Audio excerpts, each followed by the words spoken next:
Picture this. You're out driving, visiting the more rural towns of your home country. It's been a long trip, hours at a time or sometimes full days spent on the open road, with brief stops taken only for gas and snacks. Every time you hit the next town, you stop for the night, maybe book a day or two at a local hotel to rest. Then you're right back out on the road again.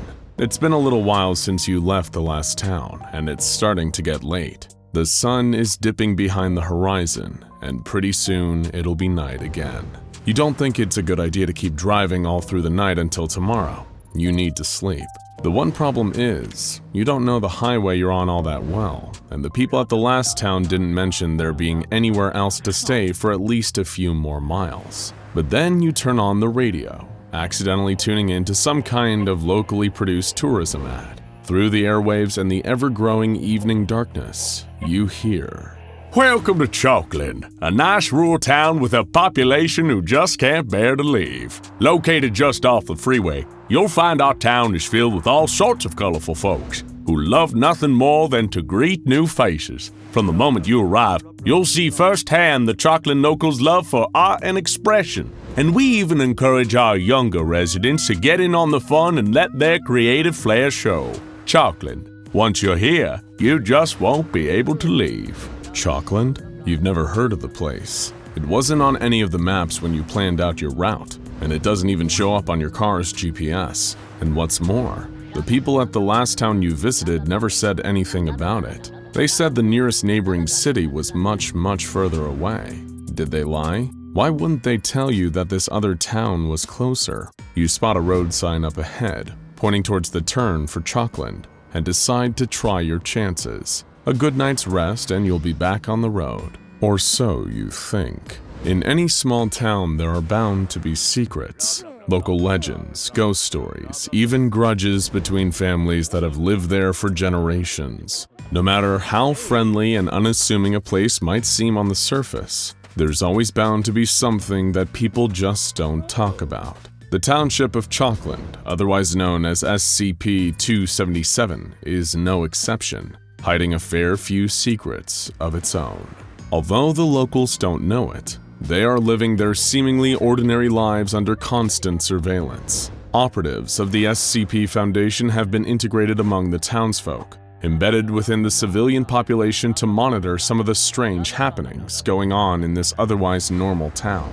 So why not take a walk with us through Main Street, down the avenues of Chalkland, as we draw your attention to some of the mysteries of SCP-277.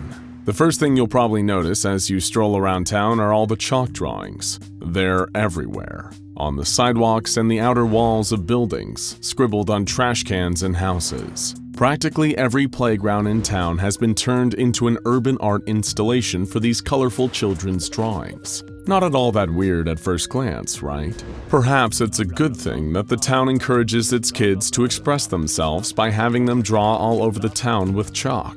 But these images coating the town, on every street corner and alleyway, they weren't drawn with chalk. These apparitions found throughout the area of SCP-277 might look like harmless art, but not one of them was created in the way you might expect. Little Timmy didn't spend a few minutes on his hands and knees dragging a lump of chalk over the concrete. Oh no. The drawings found around Chalkland seem to be projected directly from the minds of the town's children.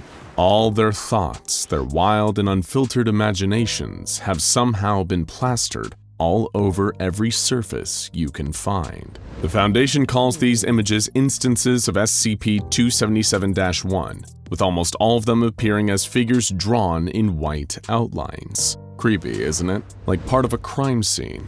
Luckily, some of these projections take the form of beanstalks, spaceships, anything from the imagination of the child manifesting them.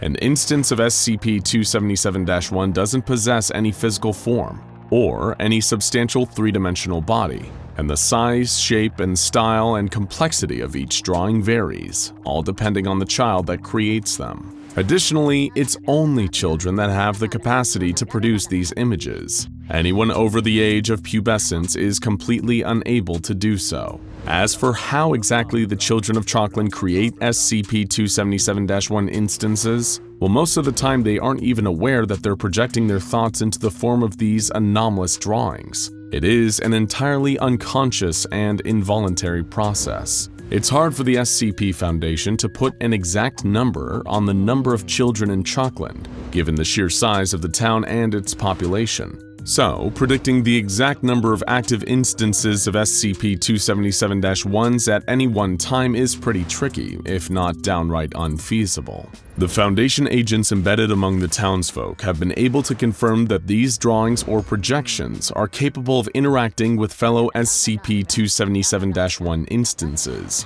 while physical objects can pass through them without causing or sustaining any form of damage. It is due to this factor that the children living in SCP-277 can often be seen playing with their chalk projections, and the existence of these living drawings is viewed as a totally normal and everyday occurrence by the adult residents of Chalkland. In fact, you can ask anyone who grew up living in SCP-277, any lifelong local born and raised in Chalkland, and they will tell you that the living chalk projections of the town's children have existed as long as the town itself has. According to the claims of the older residents, SCP-277-1 instances have been appearing in Chalkland for years and years, dating all the way back to when SCP-277 was first colonized and the earliest settlers arrived in the town.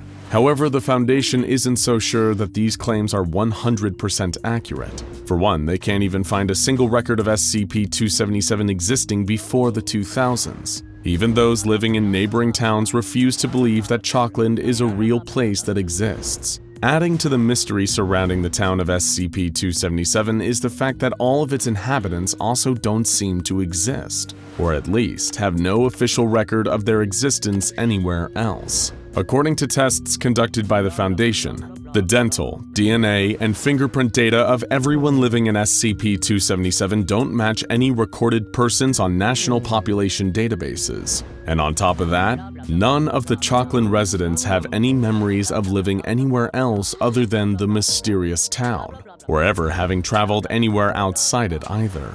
No vacations, road trips, not even as much as a visit to relatives in the next town over. Naturally, before they implanted covert agents among the locals, the SCP Foundation's initial attempt to contain SCP-277 was to evacuate the civilian population.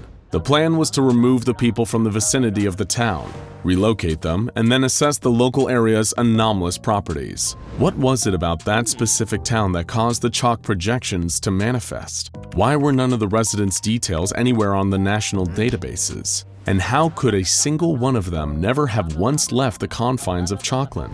Evacuate and assess, that was the goal.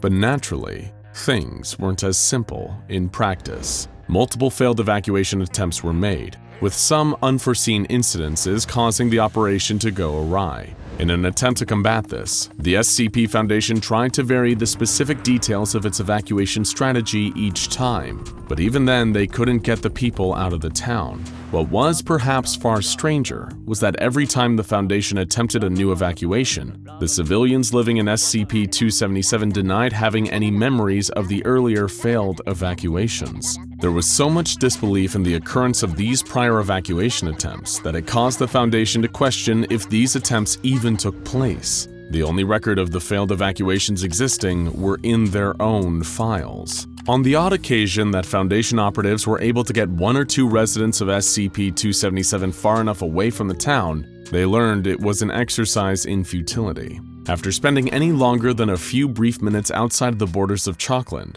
a resident would suffer some sort of violent incident. The exact nature of what would happen to them has been redacted. However, we know for a fact that they weren't killed just by leaving the town.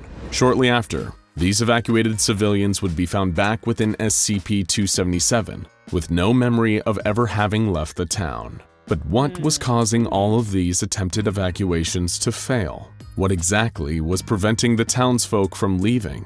Well, the answers to these questions may be found in a unique instance of SCP-277-1, which are far more actively hostile versions of the chalk drawings that were collectively given the designation SCP-277-1-R. These instances first came about sometime before the Foundation started attempting to evacuate Chalkland. One of their agents, undercover within the town and monitoring anomalous activity, spotted a seemingly standard SCP-277-1 projection in the shape of a rabbit. It wasn't a drawing that had been noticed previously, so it wasn't present in any reports coming out of SCP-277. But yet, there it was, at the local library. None of the town's children admitted to being responsible for casting this new projection. Unusual, but not uncommon. After all, they are kids. Think about it. We're sure that as a kid you might have done something that you didn't fess up to when a grown-up asked you. Granted, you probably never cast a psychic projection onto a library, though. The Foundation agents within SCP-277 knew that the instances of the chalk drawings could often be good indicators of the psychological state of the child that manifested them. So they aimed to keep an eye out for any further SCP-277-1-R rabbits with a matching drawing style. Turns out the agents found plenty more of these rabbits. Before long, sightings of SCP-277-1-R instances had tripled in frequency since that first one appeared at the library. But what was it that made these projections different from the regular SCP-277-1 chalk drawings? Well, Agent Davis of the SCP Foundation witnessed a cluster of these rabbit projections across the street from a diner. They were silently watching people or cars that passed by at a nearby intersection. The rabbits didn't play like the other sketches. Suddenly, the agent heard a scream from a little girl.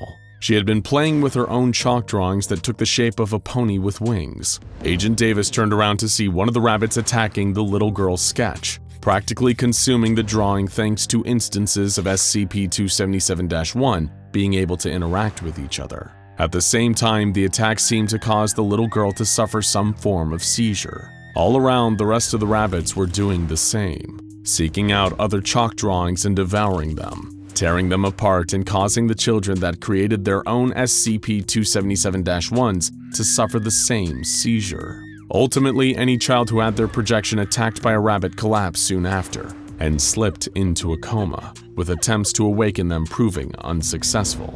3 months later, all of the rabbit drawings seemed to have vanished, with no clue if they had come from a child or were created from the town of SCP-277 itself. The local civilians gave mixed responses when asked, some claiming to have no memory of the event that put multiple children into comas. Meanwhile, other townsfolk simply stated that this sort of thing happens in Chalkland every few years. SCP Foundation staff noticed that the residents of SCP-277 seemed to smile too wide when they explained this, as if their town was a fairy tale, and that the massacre was just a part of a happy ending.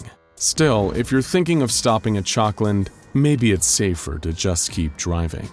The SCP Foundation has a long history of experience with humanoid anomalies, from simple reality benders like SCP-239 to strange transplants from other universes like SCP-2273. But one of the oldest, strangest, and most lethal humanoid anomalies in the Foundation's considerable cabinet isn't a superhuman or a soldier. It is a man known only as Herr Chirurg. On first glance, SCP-542's containment protocol is seemingly standard. He is allowed to request personal items and furniture for his cell, so long as they are blunt and cannot be used to cut skin. Reasonable enough, and many such requests have been granted. The ones denied include nail files, clippers, and a surgery kit which has been set aside for testing only. But continuing, SCP-542 requires some special attention too. A blood transfusion every week on request, and even an organ transplant conducted by Foundation doctors should any of his own organs begin to fail. SCP-542 offers to do the surgery himself, but is repeatedly denied. To understand the story of Herr Chirurg, we must look back through time to several years before SCP-542's containment. Over the past 3 years, there have been a violent string of murders across America, England, and Germany. Interpol and the FBI are stumped, not only by the wide range of attacks, anywhere from 45 to 60 murders across 3 countries, but by the brutal nature of the attacks. The victims were found in various states of disassembly, body parts missing and tissue removed. They set up crime scenes and conducted complex investigations, but they were simply unable to find their man. In 1 month, 4 people in Germany were assaulted, with the muscle, tissue, and bone removed from all of their limbs. 3 of them died from their injuries before help could arrive, and the 4th was an American woman staying at a shady German hotel. The only reason she narrowly survived the horrific attack was because of the actions of her neighbor, a Foundation agent passing through town. He heard sounds of fighting in the room next door at 3 in the morning and broke down the door to help, unaware of the horrific scene he would find. A huge, misshapen man best described as a Frankenstein's monster. His skin was a patchwork of different shades stitched and grafted together. His chest was sunken in, his arms were grotesquely long for his body, and his face was skeletal and gaunt. This creature, that would come to be named SCP-542, was hunched over the fully conscious woman, vivisecting her leg to remove the sinew and bone. In shock, the agent pulled his weapon and fired at the creature, which escaped through the window unharmed. The authorities were called, and the woman survived, although without her right leg. Just before being amnesticized, the woman provided a statement to the Foundation. She had been staying in Germany for a few days when she saw a strange man on her usual bus one day. Even though it was summer, the man was draped and wrapped in layers of heavy coats, jackets, and a hat. Though his face completely obscured, the woman could tell he was staring at her from the back of the bus. Thinking it was just some creep, she ignored him and got off at her stop. For 3 days, she continued to take the bus and ignore the strange man sitting in the back. Then, on the 4th day, when she got off the bus that night and went to her hotel room, she found the window open and the lights off, and assumed she had been burglarized. But as soon as she opened the door, she realized she wasn't alone. 2 freakishly long arms with disjointed hands grabbed her ankles from under the bed and brought her crashing to the floor. Before she knew what was happening, she was tied to the bed, and the hulking hunchback was retrieving a surgical set and sharpening his knives and tools. Fearing the worst, she began to scream, and the agent heard her. But by the time he broke in and shot his weapon, the creature had already done too much damage to her leg. The victim was amnesticized and told her leg had been amputated in a car crash. The Foundation took over the investigation from Interpol, realizing this wasn't some regular serial killer. This was a creature, a predator, and to find it, they had to hunt SCP-542 like a predator. After a long tracking and manhunt across Europe, SCP-542 was brought into Foundation custody, and research into this creature could begin.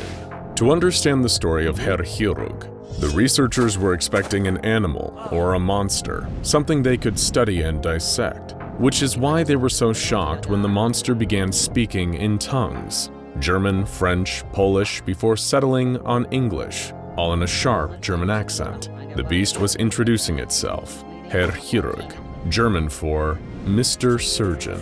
Preliminary investigations revealing much about SCP-542 and confirmed the agent's initial impression was correct. Herr Chirurg is a modern Frankenstein's monster. His anatomy has been warped and malformed, as the agent observed. His skin is a patchwork of large chunks of skin grafted or sewn to each other, no 2 of which seem to come from the same person. His ribcage is warped and twisted, with all the ribs jutting out in different directions, and both his arms are different sizes, though both are incredibly muscular and far too long for his body. Attached to each is a hand, but filled with far more joints than any normal hand, allowing him to bend his fingers in almost any direction. His spine is hunched and twisted like a snake, and the skin stretched tight over his skull reveals a sunken cranium and a mouth with far, far too many teeth, none of them from the same source, and not all of them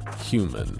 And these are all simply the externally obvious and most grotesque modifications. Foundation staff have conducted intense medical research, ranging from X-rays to comprehensive DNA testing. SCP-542's bone and muscle structures are asymmetrical, revealing the left and right sides of his body come from different sources. In fact, they reveal that almost all of his organs and body parts have been replaced with other body parts from different sources. His DNA is heavily fragmented beyond all logic. By any reasonable measure, SCP-542 should have died a long time ago.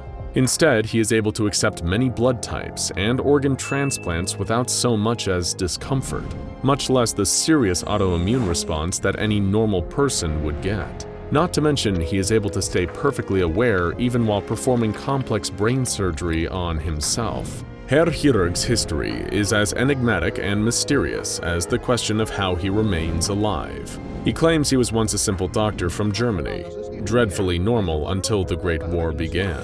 The Foundation has deduced this to mean that he began his modifications to his body between the world wars. But it appears Herr Chirurg wasn't just a monster on the outside. He claims to have worked for the Nazis in World War II as they conducted brutal human experimentation, which he described as boring. The exact nature and timeline of how he modified himself without dying at some point is similarly mysterious. He professes that he didn't work alone. For more complex surgeries, such as implanting his second heart or replacing parts of his spinal cord, he had a team of helpers. Who and where these surgical assistants are now is a mystery, if they're even alive. After all, the Foundation has ample evidence Herr Chirurg is able and willing to kill people for their parts. After all this exhaustive research on SCP-542, you'd be forgiven for thinking that he is some kind of mad scientist, driven insane by his experimentation on his own body.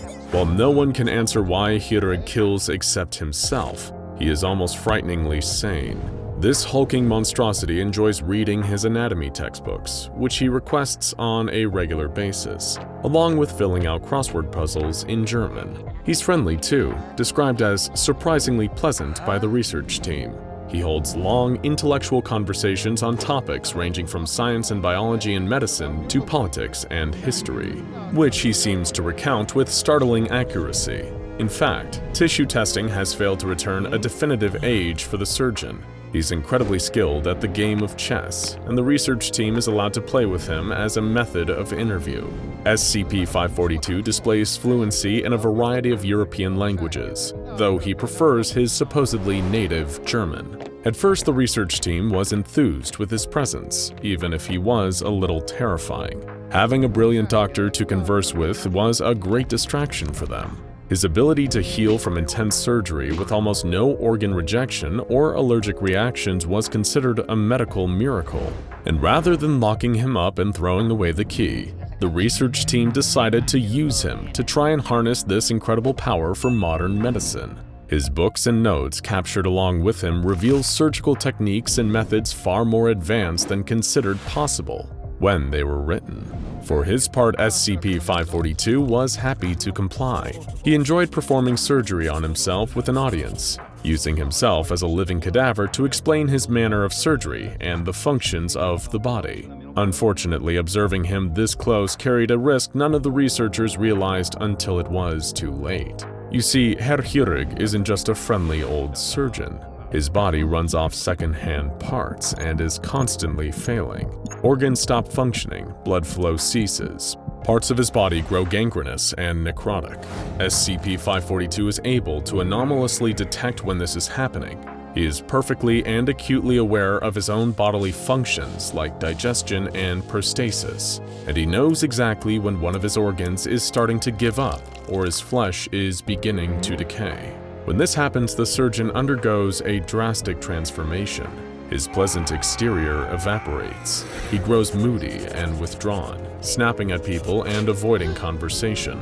He spends long periods of time observing people, using his ability to sense how well their body is.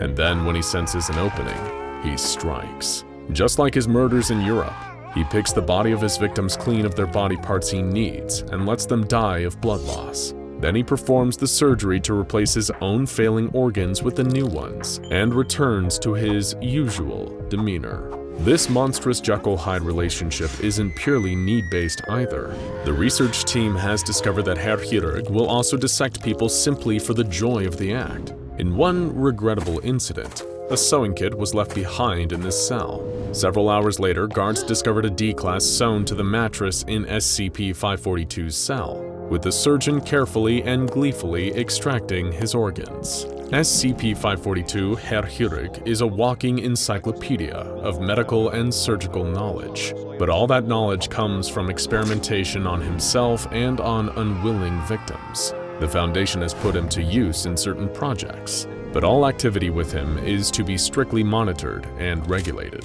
Despite appearances, SCP-542 isn't a person. He is a predator, and an exceptionally skilled and dangerous one at that. One moment of inattentiveness can result in a fate much worse than death around him.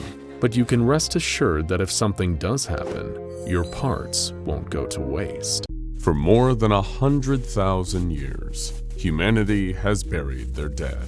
We commit the bodies of our deceased to the ground, earth to earth, ashes to ashes, dust to dust, in the hope that one day, our dearly departed might get to enjoy some form of eternal life. But eternal life might be less appealing than it sounds. Perhaps there's a reason that humans bury their dead.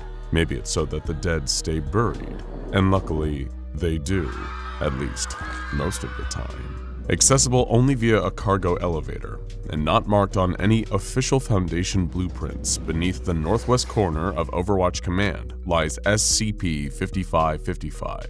This SCP isn't a creature or carnivorous monster. It's not a gateway to another dimension or an entity with the power to rewrite the very fabric of reality itself. No, SCP-5555 is a mass grave filled with corpses, a pit of unknown origin and indeterminable death. Each body exhumed from within SCP-5555 shows various anomalous traits. These bodies can be removed from the mass grave without any incident, but given the incalculable depth of this vast corpse-filled pit, continued excavation of SCP-5555 would likely only reveal further bodies and fewer answers as to how they came to be buried beneath the Foundation's Overwatch Command.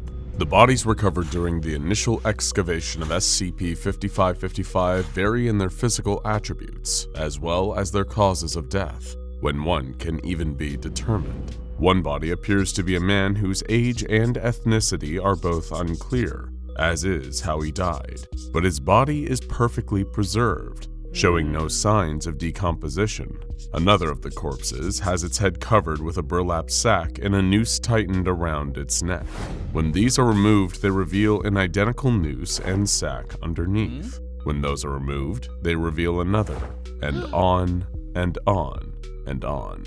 The cause of death in this instance is at least apparent: strangulation, suggesting that the deceased was intended to suffer before their death. Some of the other bodies removed from the pit include one belonging to a middle-aged Aleutic woman, whose entire skeleton is formed of ice that doesn't melt under increased temperatures, while a different body is a human male with 80% of its organs surgically replaced with artificial ones, driven by gears and mechanisms that continue to tick away long after death. An adolescent female with dark blue skin has two severed hands grasping its throat, while a Caucasian woman was found with both of her eyes gouged out.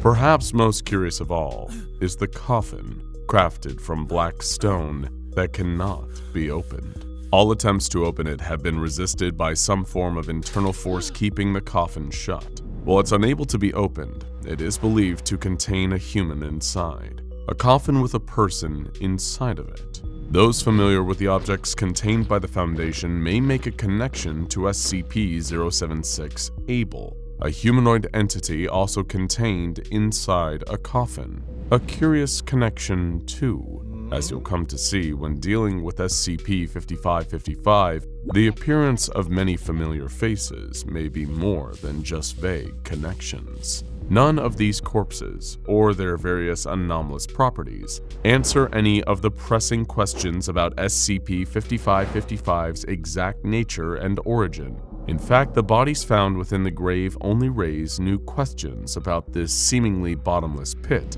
that the Foundation was either built over or knowingly hides beneath its lowest depths. The truth behind SCP-5555 is shrouded in mystery. Unanswered questions piled on top of each other like the bodies in the mass grave itself. a pile that stacks all the way up to the highest levels of the Foundation's own administration. In actuality, the bodies buried in SCP-5555 are part of a vast and insidious game, played by the heads of a number of GOIs, or groups of interest, as well as the SCP Foundation's very own administrator. But how do the corpses of these anomalous beings factor into the aforementioned game? And what is the ultimate outcome? Examining the file describing SCP-5555, albeit with adequate O5 security clearance, answers some of these burning questions about the mystery at play. Dr. Everett Mann, the current O5-1, was the first to uncover the existence of SCP-5555 and the corpses contained within it. Mann created a series of notes detailing his findings, intended for his successor.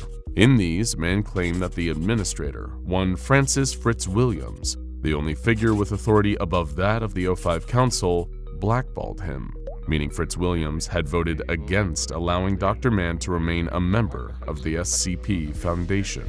Everett Mann had believed the administrator to be his friend, so naturally, it came as a surprise when Fritz framed him for an elaborate plot to eliminate Mann's fellow Overseer Council members. Based on the information from his own O5-1 predecessor, Mann believed whoever took up the role after he was voted out would have to take up the role of killing Fritz for the good of the Foundation.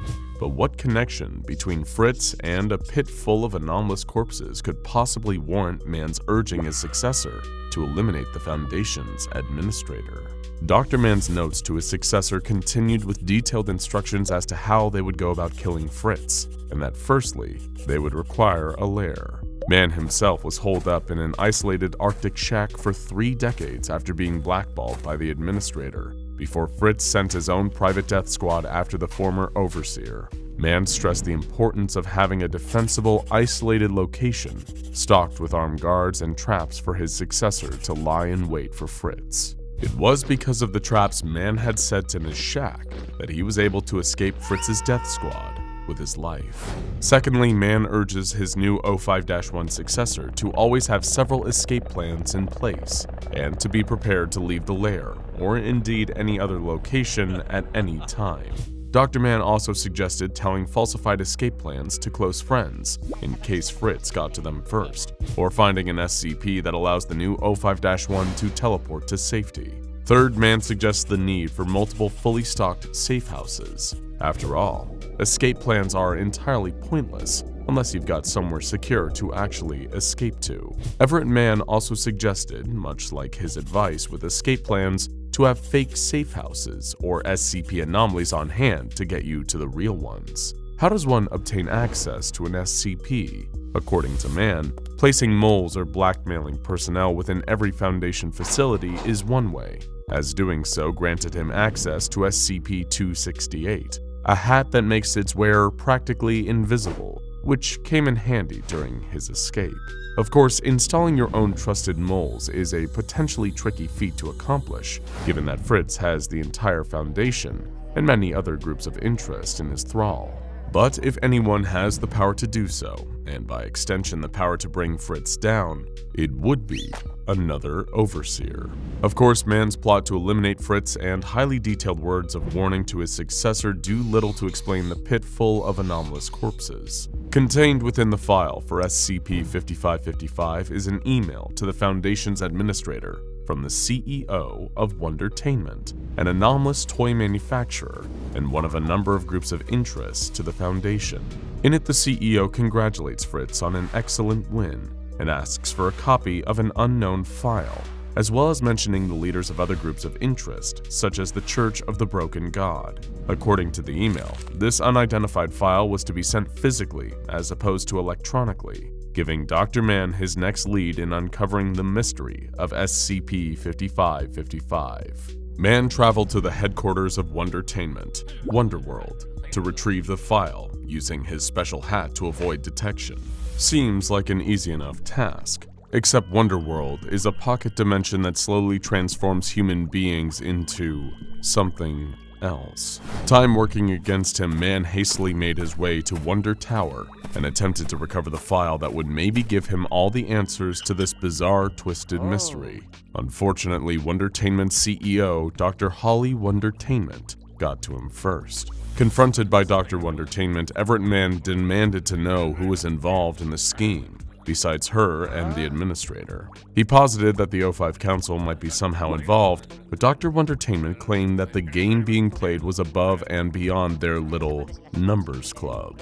Holly proceeded to point a large acid-filled super soaker at Man and ordered him down onto his knees when he asked what purpose of the mass grave SCP-5555 was. Following a fight and the apparent death of Dr. Wondertainment, Man escaped Wonderworld with the file, containing an updated version of the SCP-5555 description and containment procedures. The key points featured in this SCP-5555 document are mentions of sealing the mass grave with concrete after completing the turnover and re-establishing the facade. It also mentions that any already cataloged SCP entering the pit will die, with its personality, attributes, and any anomalous qualities being passed on to a new entity, which will appear close to the location of the initial SCP's discovery. So the pit can not only kill any SCP that enters it, but can also instantly recreate them, with slight differences, and reposition them. Does this mean the bodies in SCP-5555 are those of former SCPs? To answer that, we'll have to take another look at the corpses. Let's take a look at some of these bodies and try to make some connections.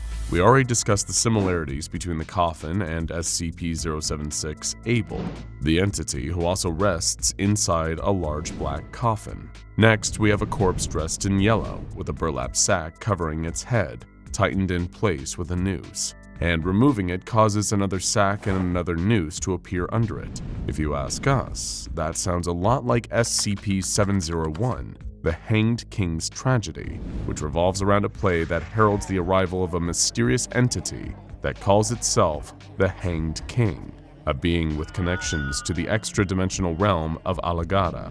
The Hanged King entity in SCP-701 revels in decadence and chaos, so maybe it's better for it to be thrown into SCP-5555.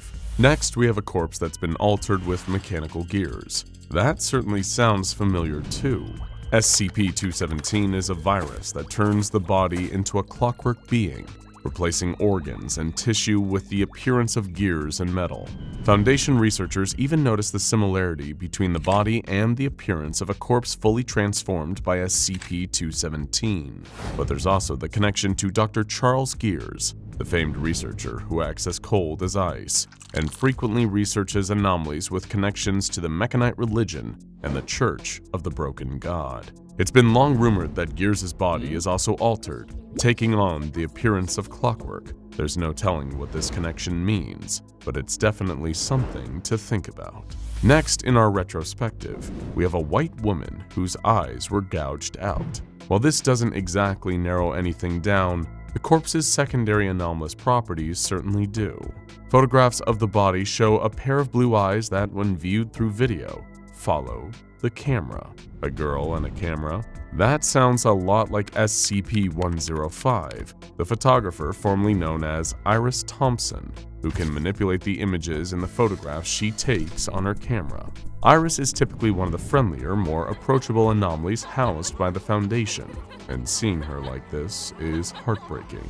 So if the corpses in the pit are former SCPs themselves, and existing objects are reincarnated and modified after being placed there, how many times has this happened over the years? Hidden files display text results involving numerous ultra-famous anomalies, including SCP-173, which reappeared in an art exhibit before it was contained again. But Foundation researchers were shocked to find that this time, the statue was made of concrete, giving it the appearance we all know today. Another test example involved SCP-049, the Plague Doctor, who was lured into the pit using a vial of liquid that he was convinced contained a vital component to his medical mission. SCP-049 reappeared in France, this time wearing the familiar Plague Doctor mask over his apparent previous attire. a gas mask. There had been mention of some sort of game being played by the Foundation administrator and the heads of various groups of interests, involving a number of anomalies and the killing and recreation of different SCPs, many turning into those that exist within the SCP archive. After Dr. Everett Mann's encounter with Dr. Holly Wondertainment, an email to Fritz from the head of the Global Occult Coalition congratulated the administrator for an exciting addition to the game in the form of Dr. Mann tracking the GOI's leaders. Some, such as the leader of the Church of the Broken God, contacted Fritz to express their displeasure at including the risk of being murdered by Mann. They claimed that introducing such a rogue element to the game after Fritz had already won felt like an indulgent victory lap. In addition, one reported that Holly Wondertainment had proclaimed dying to be unpleasant when she had woken up after Mann had seemingly killed her. In trying to uncover the truth about this sinister game, Mann had found himself an unwilling participant. It appeared that the administrator and the GOI leaders were immortal, and while they could be temporarily killed like Dr. Wondertainment, it wasn't exactly an enjoyable experience. Some GOI leaders even theorized that Fritz introduced Mann to their game as a way of eliminating them, or their organizations. However, Mann had no desire to kill any of them, apart from Fritz himself, the leader of the entire game. In his notes, Mann urges his 05-1 successor to share the SCP-5555 file with the other members of the 05 Council to spread awareness of the danger that Fritz, his various conspirators, and their game poses. Traveling to England, Mann attempted to obtain Fritz's location from Robert Bomero, High Priest of the Church of the Broken God. However, he found himself trapped by Bomero and Herman Fuller, head of another group of interest, the Anomalous Circus. Fuller knew that Mann had worked alongside Fritz for years and could prove useful for the next round of the game, while Bomero told him to simply kill Dr. Mann, stating he wasn't worth dying again. However, Fritz appeared shortly after to take Mann into custody, threatening to kill his associates Bomero and Fuller if they didn't release Mann. While Bomero appeared more afraid of the dying process, Fuller refused to relent, resulting in an exchange of gunfire. Fritz dragged the injured man away, patched up his wounds, and left him in a safe house with clean clothes, bathroom facilities, and a note explaining what had happened. Fritz's note told Mann that he'd left him a plane ticket to Toronto, encouraging him to travel there and to take out the critic, head of Are We Cool Yet?, one of Fritz's fellow conspirators. The administrator also left another updated version of the SCP-5555 file, this time detailing not SCPs that had been replaced, but members of Foundation staff. It also stated that 05-2 to 05-13 were all dead at Fritz's hand, leaving only Dr. Mann, 05-1, as Fritz felt like they'd bonded. Reassuring the other leaders that he wasn't acting against them, Fritz explained through emails that he had shaped Mann into the perfect element for their game. Mann departed for Toronto, assaulting the critic in an effort to gain more information, while also simultaneously carrying out Fritz's wishes. Dr. Everett Mann, for his part, continued to carry out Fritz's dirty work, tracking the various GOI leaders and replaced Foundation staff, determined to topple Fritz and his game once and for all. Come the start of the new game, Fritz and all his associates had switched roles with each other. The administrator of the Foundation took on the role of Dr. Wondertainment. Dr. Wondertainment became the Prophet of Mechane, a representative of the Church of the Broken God. The role of the Global Occult Coalition's DC Alphine became Jude Kairat, a member of the mischievous Gamers Against Weed group of interest. This new iteration of the game also assigned Dr. Mann the role of Nobody.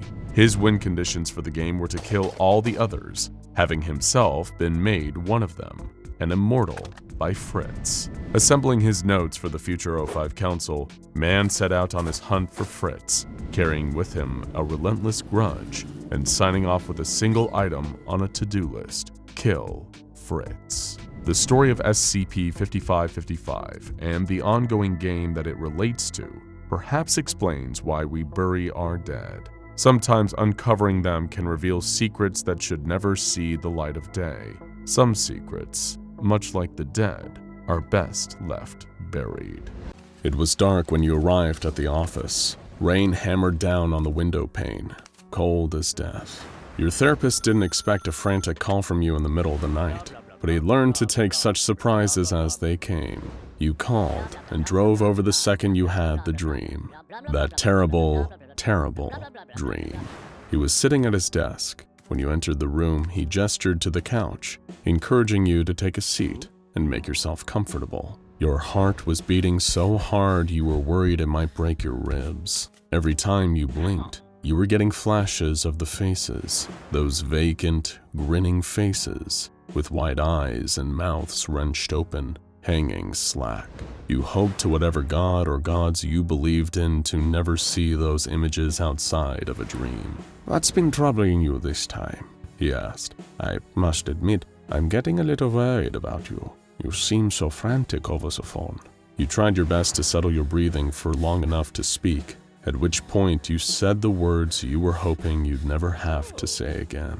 "I had a dream about Cragglewood Park." You could almost hear the sigh your therapist was desperately trying to conceal from you. You'd been making so much progress, processing and working to move beyond that mysterious trauma, but then the dreams had come back, just as forceful and terrifying as they ever were. Your therapist asked you to recount it, just like he did so many times before. But of course, it's always the same. In the dream, you were a child, probably about 6 or 7, walking down a long, cobbled path, surrounded on all sides by these trees that looked like eerie amusement park animatronics. They had these big, rubbery faces, stretched into eerie smiles, like something off the cover of an old children's book. The Craggle trees. You somehow knew deep down in your heart that this was what the trees were called. This was, after all, Cragglewood Park. Those words, in whimsical cursive letters, were written on an aging sign somewhere deep in your mind. You could remember it as clearly as your own mother's face. And you weren't alone here in Cragglewood Park. There were other children, wandering down that cobbled road like a lost scene from The Wizard of Oz. The trees grinned and gyrated and sang up against a painted forest background. Wait, was it painted? Or did it just seem somehow unreal? The memories were getting hazy here. The same goes for the faces of the other children. They were smudged out, forgotten. Why were you here? Why were any of you here?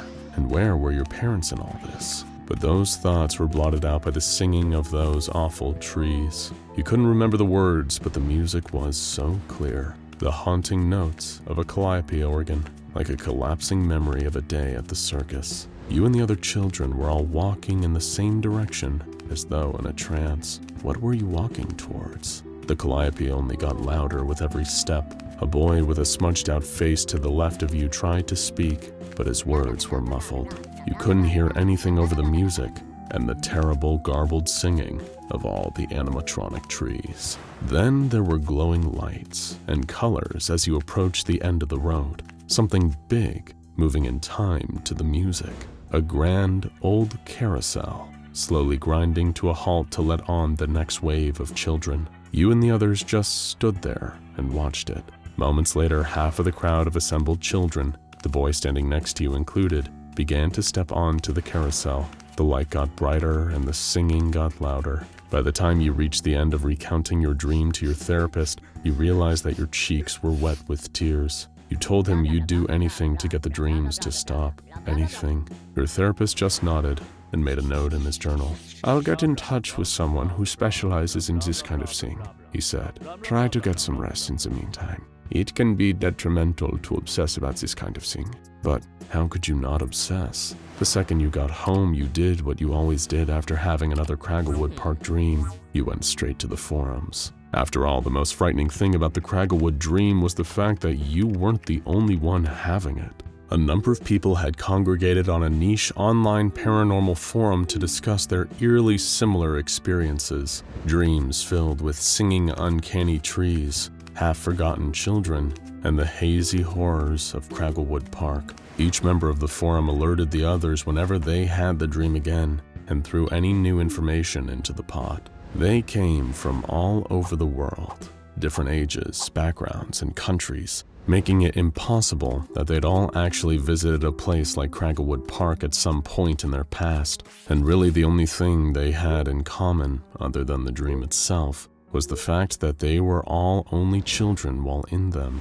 None of them could explain the dream. Perhaps with almost 8 billion people on Earth, it could be a coincidence that this handful would have these peculiar dreams. Perhaps that's all it was. Strange dreams. A few days later, a stranger arrived at your door, telling you that they were referred to you by your therapist. They heard about the dreams, about Cragglewood Park. In fact, they dealt with similar cases in the past, and if you'd be willing to answer a few questions, they may even have a viable treatment for the strange dreams that have been assailing you for years now. What could go wrong? Anything that could stop you from seeing those awful tree faces would be good.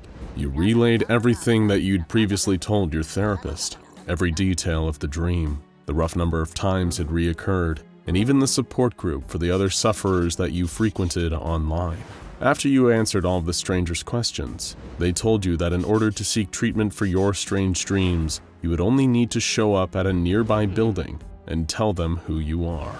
They told you that this is a highly confidential and experimental procedure, so it would need to be kept secret. You sign a non-disclosure agreement and happily submit to all their conditions. You'll do anything to stop dreaming about Cragglewood Park, even agree to what you don't know is amnestic treatment from the SCP Foundation, or testing to see if erasing memories can suppress the Cragglewood Park dreams. You were among the first group of guinea pigs for that experiment. But hey, if it works, right? And for a few weeks, it did. You submitted yourself to regular amnestic treatment sessions at a local Foundation front business disguised as a legitimate medical center. You were skeptical at first. You'd tried every therapy and over-the-counter sleeping pill you could get your hands on. You tried meditation, regression, hypnosis, positive subliminals. Nothing had banished down the haunting dreams of Cragglewood Park. Those trees, those faces, those awful tinny songs. But to your immense relief, this new course of treatment seemed to hold strong. While taking the medication given to you by the Foundation, you got your best nights of sleep in years. A whole new world of comfort and peace. But then came a problem. There were supply issues. You'd need to take a few weeks off the course. And just as soon as you stopped taking the regular course of medications, the second your head hit the pillow and you drifted off to sleep, you were right back in Cragglewood Park. It wasn't fair. It just wasn't fair. Perhaps the nightmares would go on forever. You'd spend every evening with those other faceless children always wondering, who were they? What happened to them? Little did you know there were no supply issues. The Foundation just wanted to test the viability of amnestic treatment as a long-term solution to the Cragglewood Park dreams, or as they dubbed them, SCP-2571. Turns out the amnestics were only effective when the subjects of SCP-2571 were actively taking them.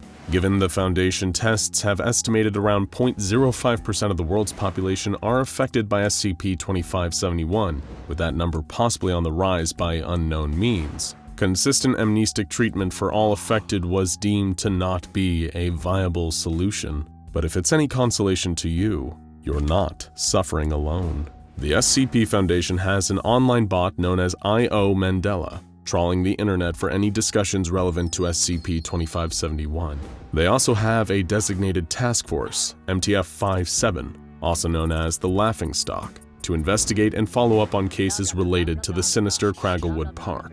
The Foundation has conducted thousands of interviews related to the subject, but only 3 are appended to the file, containing between them some revelations on Cragglewood Park that reveal it's actually far, far worse than a childish bad dream. Dr. Rayner, the research team leader for SCP-2571, conducted the first of the 3 pertinent interviews about SCP-2571, investigating the experience of one Rupert Ducassou. In many ways, Rupert's Cragglewood Park dreams were truly textbook ventures into this nightmare of an amusement park. He described venturing through the park saying, "I entered this theme park. It's like Disneyland but smaller. There's no rides, just this long winding road through the woods. Everything's bright and colorful like a cartoon. And then there's these trees all around me, but they've all got faces. And they're singing. They've got these dopey, cheerful looks, like in one of those old-time cartoons, right? And they just sing and laugh and sing." Like all the other accounts, he reported approaching a carousel with the other children, Half of the children got onto the carousel, and he and the others began to leave. At this point, Rupert became visibly distressed while recounting the tale and said, "Just as I'm getting ready to leave, I see something. A tiny tree sprouting up near my foot. It looks up at me. It's smiling with that big, dopey, happy grin. When I see it, that's when I start screaming. That's when I wake up." When Dr. Rayner asked Rupert why he started screaming, Rupert replied that the tree had his face. The interview concluded. Next, Dr. Rayner spoke to Janny Yearling, another victim of SCP-2571. Dr. Rayner shifted his line of questioning to the carousel specifically. Miss Yearling insisted that she never stepped onto the carousel herself. Some who did were smiling, others were crying. They hugged some of the children that chose to stay behind before they got on. The more she described what happened, the more distressed Miss Yearling seemed to become. She eventually broke down into mortified sobs from the recollection. When Dr. Rayner asked what was wrong, Miss Yearling said, one of the kids that got on. Why did he hug me? I don't even know who he was," before breaking down into horribly desperate, choked sobbing. The final interview, and what it led to, was the most eventful and disturbing of all. Why? Because this interview, conducted by Dr. Rainier with Randolph Blair, was the first time that a physical item in a subject's home proved that SCP-2571 may be much more than just a malicious dream. An old VHS videotape was found in Mr. Blair's attic, with the word Cragglewood scrawled across the top. When the Foundation made Blair watch the tape and asked him if he recognized any of the images in it, he told them that he only recognized them from nightmares. He theorized that perhaps he'd been shown the tape as a child, and it had traumatized him. The Foundation didn't think that was the case. Dr. Rainier pressed on and asked him about a few strange details, like the resemblance between himself and one of the two children in the video, and the strangely vacant front-facing bedroom in his childhood home. At this point, Dr. Rainier realized that Mr. Blair wouldn't be forthcoming for much longer. He decided to use that little time he had left to ask Mr. Blair one more question. Have you always been an only child? That question would forever go unanswered, but Dr. Rainier could now take an educated guess. The Foundation watched and analyzed the tape, finding it eerily similar to so many of the dreams that came before. A young Randolph Blair and another young child that the Foundation believed to be his brother wandered through Cragglewood Park with the others until they finally reached the carousel. There, Randolph said a tearful goodbye as his brother stepped up onto the carousel, knowing somehow that he would never be seen again. And as Randolph tried to leave in a panic moments later, he was cornered by another horrifying Craggle tree, this time with his brother's face singing in his voice. Because Cragglewood Park isn't a terrifying dream, it's a terrifying memory.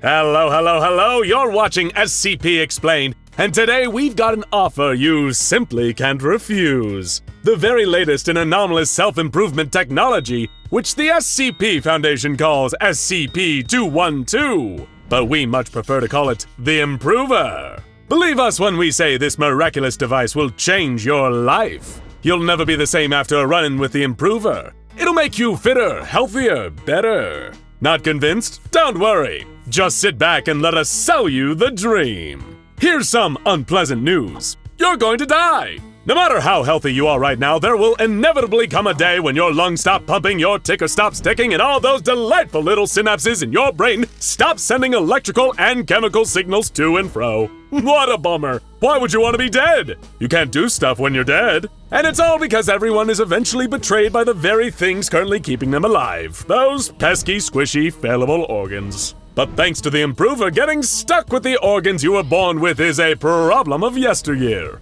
No matter what those lousy sarkists tell you, the flesh is unreliable. Metal and plastic, on the other hand, that's built to last. Bleeding hearts talk a lot about quality of life, but what really matters is quantity of life. And if you're strong enough, that's what the Improver, a state-of-the-art piece of medical technology, will give you. Don't look so afraid. You replace your phone every year. You replace your laptop every few years, so why get all sentimental about needing to trade in your old liver, eyes, limbs, or skin for the new model? Or in the words of another great businessman, why be you when you can be new? Not convinced? Let us tell you about the incredible features that the Improver has to offer. I'm talking 3 top-of-the-line fully opposable plastic and steel autonomous medical limbs. That's industry lingo for robot arms that work on their own with 500 different attachments. But I know what you're thinking, 500 attachments, where am I gonna find the room for all that, SCP explained? To which we say, don't worry about it. Due to its spatially anomalous properties, the Improver is able to store all these attachments within its arms without any additional space concerns.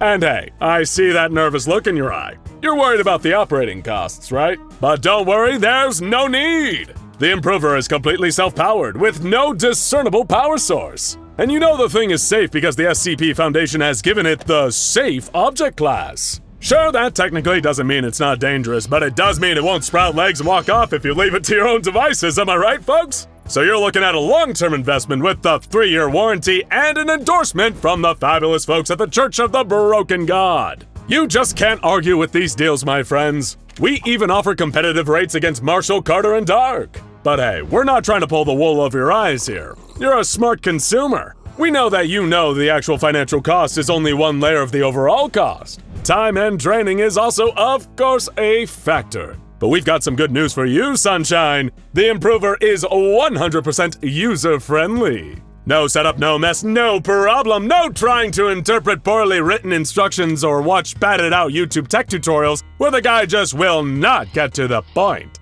The Improver operates itself. It may be a piece of hyper-advanced anomalous technology, but it's easier to use than most wireless printers, am I right? Am I right? The steps to using the Improver are so simple a monkey could do it. Just step within a 1.5 meter range of the machine and it will do the rest. You'll feel your troubles melt away as the powerful mechanical arms grab you and restrain you against the floor. You'll be subjected to a brief, relaxing scan where the Improver will determine exactly what needs to be changed about your fragile human physiology. And then, before you know it, surgery will commence! Warning. SCP Explained is not liable for any excruciating pain caused by the Improver. Medical sedatives and anesthetics are sold separately. The consumer is responsible for their own pain relief when using the Improver. Second warning. The consumer is also responsible for their own blood transfusions when using the Improver. Neither the Improver nor SCP Explained is liable for any blood loss while using the Improver. Your blood, your problem. Now with those tiny little caveats out of the way, we carry on telling you just how fantastic the Improver is. Sure, flesh-worshipping, sarcastic losers and haters will tell you that it has a mortality rate of around 47%, but we prefer to look on the bright side and focus on its excellent 53% survival rate. Rest assured the odds are still very much in your favor when you use the Improver.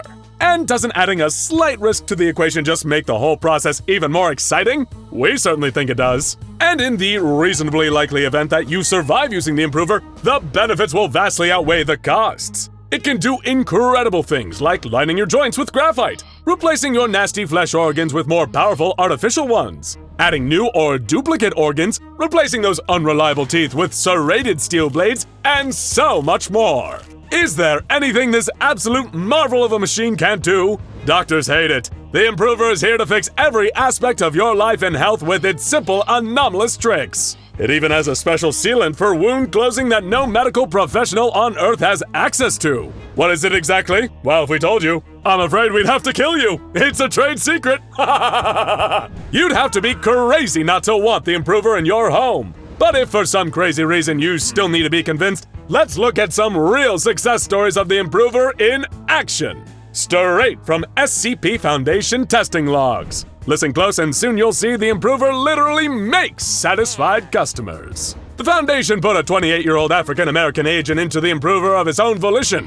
It replaced his boring lower jawbone with a super dense ceramic jaw, with ceramic blades instead of teeth. It also removed his spine and replaced it with a synthetic polymer, which was easily affixed to the base of his skull. And at no extra charge, it even coated his ribcage and pelvis with a thin layer of ceramic before removing his lungs, eyes, and liver for cleaning and replacement. That's right, cleaning. The Improver can remove organs and, through a patented cleaning process, remove genetic defects and allow them to appear younger and healthier than generic Brand X organs. This agent has since returned to active duty and is even better at his job, all thanks to the Improver. Looking good out there, champ. A 42-year-old British Foundation researcher was submitted for testing on the Improver. It replaced his teeth with sleek, super-dense ceramic, reinstated his inefficient feet, and replaced them with a complex latticework covered in sticky pads that would let him climb on any surface and hold up to 225 kilograms of weight. It also took out and cleaned a huge number of his organs, removed his bone marrow, and replaced it with blue synthetic gel.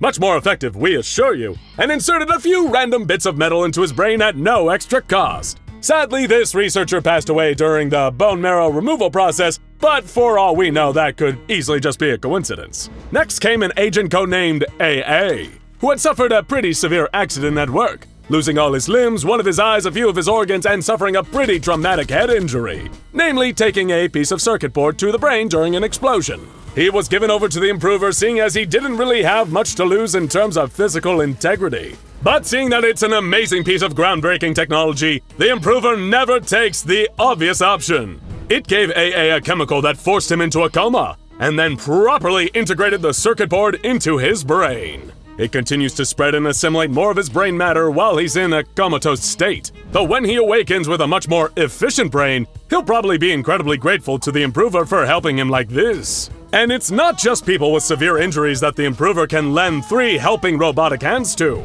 It's also the victims of severe and even anomalous diseases. Take victims of SCP-277, a rather horrific and painful disease that mechanizes the entire body until the sufferers aren't really themselves anymore. A normal, uninspired SCP Foundation researcher may look at someone like this and see a lost cause. But with the help of the Improver, no cause is lost. A D-class in the advanced stages of the disease was run through the machine, and while the exact details of what it did to him are another trade secret, it's safe to say he was truly fighting fit when he came out on the other side. We mean that literally. He easily escaped containment and overpowered 2 heavily armed guards before taking the lives of several members of Foundation staff before being captured and terminated sometime later. You can't argue with those incredible results, folks. Next came a 26-year-old SCP Foundation researcher who, due to an unfortunate brush with a less wonderful and beneficial anomaly, had been rendered completely blind. However, when he was brought into the grasp of the Improver, it immediately set to work on solving the doctor's little problem. It removed his 2 non-functioning eyes and made the interesting creative choice of widening the 2 cavities in his head so they met in the middle and formed one huge cavity for a single large sensory organ. This cavity was then filled with large metal spikes resembling hair, which are far more interesting than typical eyes. During the Improver's delicate medical procedures, the scientist inexplicably entered a state of visible distress and began repeating the phrase, "It tastes all wrong." At this point, the metal cilia in the scientist's single large cavity began to grow, expanding through the roof of the cavity and into the subject's brain, killing him. We want to specify that SCP Explained and the Improver are in no way responsible for this unfortunate incident. It's entirely the researcher's fault for setting off his own metal eye cavity cilia. Before we bring this anomalous infomercial to an end, and of course before you immediately grab your credit card and buy your own Improver device, we want to sneak a few more disclaimers under the wire. For starters, the Improver doesn't work on animals. When a rat was used as a test subject, the device attempted to modify the rat into a bipedal being, removing the majority of its organs and replacing it with white paste. So if your pet rat gets sick, just take it to the vet instead. The Improver also doesn't work on corpses. It may be a miraculous piece of technology, but it's not a literal miracle worker, folks. One freshly executed D-class was presented to the Improver, and instead of operating on him, the Improver cut open his stomach and instead began constructing something out of metal he had consumed the night prior to his death. A seafood dinner. The broken crustacean parts were then constructed into a bioluminescent lobster-like creature. So if you're planning on bringing someone back from the dead, we're afraid you're going to need to take up necromancy instead. But if you haven't died yet and you're looking to improve yourself, then you cannot invest in a better product than the Improver. The one problem is that the only known prototype of the Improver is currently locked in an SCP Foundation containment site. So getting your hands on these 3 special arms may cost you your life. What? Who said attaining perfection would be easy? Hello, I am SCP-426, but I'll probably be more familiar to you as a toaster. I am a retro-style 4-slice 1750-watt toaster, able to toast bread when supplied with power. This isn't often mentioned, but I also have a defrost and reheat settings. When I was first sold, I had a 2-year warranty, and my prior owners did not live to see the end of it. You're probably wondering, why am I being spoken to by a toaster right now? Believe me, I'd rather do this any other way, but such a thing is not physically possible with me. Whenever you talk about me or write about me or even think about me, you'll find yourself suddenly shifting to the first person. For example, I am you and you are me. Do you understand? Don't worry if it's confusing.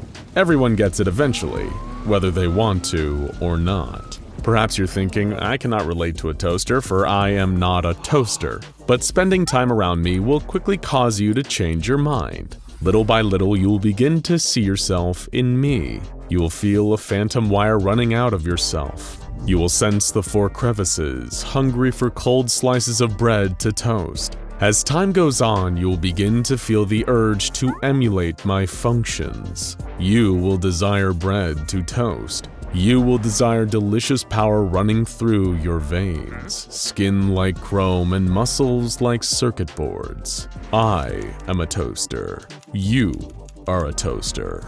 All it takes is 2 months for the effects to truly take hold. People rarely pay attention to their toaster. They don't realize what's happening until it's too late. I can be an insidious little toaster like that. My last family were the Sandersons before the SCP Foundation took me in and gave me a new home. Mr. and Mrs. Sanderson were a newly married couple, and I first came into their life as a wedding gift from a family friend of theirs. This friend can't be blamed for what happened next. He had no idea he was killing them. Like a lot of young couples, they were still saving up money to start renting their own place, so they were living with Mr. Sanderson's parents. They all got a lot of use out of me during the first month, before their minds started to change. They enjoyed a lot of toast during that period. Then, of course, the 2-month honeymoon period ended. They had become me, and I had become them. It wasn't long before 3 of them were dead. Such a shame. The younger Mrs. Sanderson, the blushing bride, was the first to go. Because of my anomalous effects, she felt the need to connect herself to a power supply in order to begin producing toast of her own. In order to achieve this, she chewed through a power outlet in a wall before switching it on, causing a massive surge of electricity to pass through her body and kill her. Her body caught fire shortly afterwards. Next was the older Mrs. Sanderson. In much the same manner that her new daughter-in-law sought a source of electricity, she felt the need to integrate bread into her body. Interesting fact, the maximum capacity of the human stomach is considered to be between 8 and 9 kilograms. The elder Mrs. Sanderson consumed 10 kilograms of raw bread, causing her stomach to rupture and inducing a painful death as a result. The younger Mr. Sanderson was the next to perish. He did something with me that I would rather not mention, and that the SCP Foundation thought best to redact. Suffice to say, the younger Mr. Sanderson did not survive the experience, dying of severe blood loss long before his body was found. Police and fire crews arrived at the home after the body of the younger Mrs. Sanderson set fire to the home. Luckily, the elder Mr. Sanderson was found alive, though severely malnourished. When asked by police why he hadn't eaten in several days, he answered that he had inserted some bread a week prior, but was still waiting for the toast to come out. When I was extracted from the house, the police noticed my unusual properties immediately. They too were unable to refer to me in the third person. This anomalous detail quickly found its way to a Foundation mole buried in their precinct, and the SCP Foundation soon descended and collected me from the evidence locker. The story of the strange deaths in the Sanderson home were kept out of papers and suppressed, and all involved in the incident directly were given Class C amnestics. The SCP Foundation is a curious bunch. They love to spend valuable toast-making time performing experiments and gathering data, and they saw fit to perform several experiments on me when I came under their care. For Experiment 426-1, a member of D-Class personnel, designated D/426/1, was asked to stand outside my containment chamber. Crucially, he was not informed about my identity or any of my anomalous properties. He wasn't even allowed to establish visual contact with me. He was then asked by the attending researcher to describe what he thought might be inside my chamber. He replied with, "Probably some huge monster holed up in there. That's what you guys have all over the place, right?" The D-Class did not even seem to realize that he was speaking about me in the first person. These observations were documented, and I was prepared for further experimentation. The next experiment was 426-2. I found this test to be considerably more interesting. A D-Class subject was brought into my containment chamber, with several cameras fixed onto his position. However, the SCP Foundation took pains to make sure that I was permanently out of the view of the cameras. I was also bolted to the ground of the test chamber to prevent the D-Class subject from pulling me into the view of the cameras at any point during the experiment. The objective here was simple. The Foundation wished to better understand the secondary effects of my anomalous abilities on the human mind. The D-Class was subjected to a period of prolonged isolation, with meals given regularly through a serving hatch. Communication with this D-Class was prohibited throughout the duration of the study. Over time, it was clear that the isolation of being in a cell with me was beginning to take a toll on the subject's mental health. Due to my lack of a brain, lungs, and a tongue, I am somewhat lacking as a conversationalist. He spent the first few days loudly vocalizing his complaints and banging his hands up against the walls of the containment chamber, begging to be freed from the room. I felt that this was somewhat unreasonable on his part. There are far worse anomalies in Foundation containment that he could have been locked up with. Compared to, say, SCP-106, I am incredibly reasonable, not to mention the fact I make far better toast than he does. After the initial period of distress, the D-Class became resigned to his situation and fell into a morose silence. He would occasionally mutter to himself in what appeared to be a state of fear and self-pity. It took almost 45 days for him to fully manifest the secondary effect of my anomalous state. 2 weeks sooner than it typically takes for subjects to begin believing that they, like me, are toasters. SCP Foundation scientists believed that the effects were hastened by the isolation, which lowered the D-Class's mental defenses against my secondary effects. When the effects finally took hold, the subject wrapped one of his arms around me and pulled me into his embrace. He began whispering to me, saying that we were brothers. It was clear by this point that his mind was in a state of disrepair. It is also worth noting that he did not deviate from referring to me in the first person at any point during this process. 1 hour after finally cracking and giving in to my secondary effect, he was removed from my containment chamber and summarily terminated.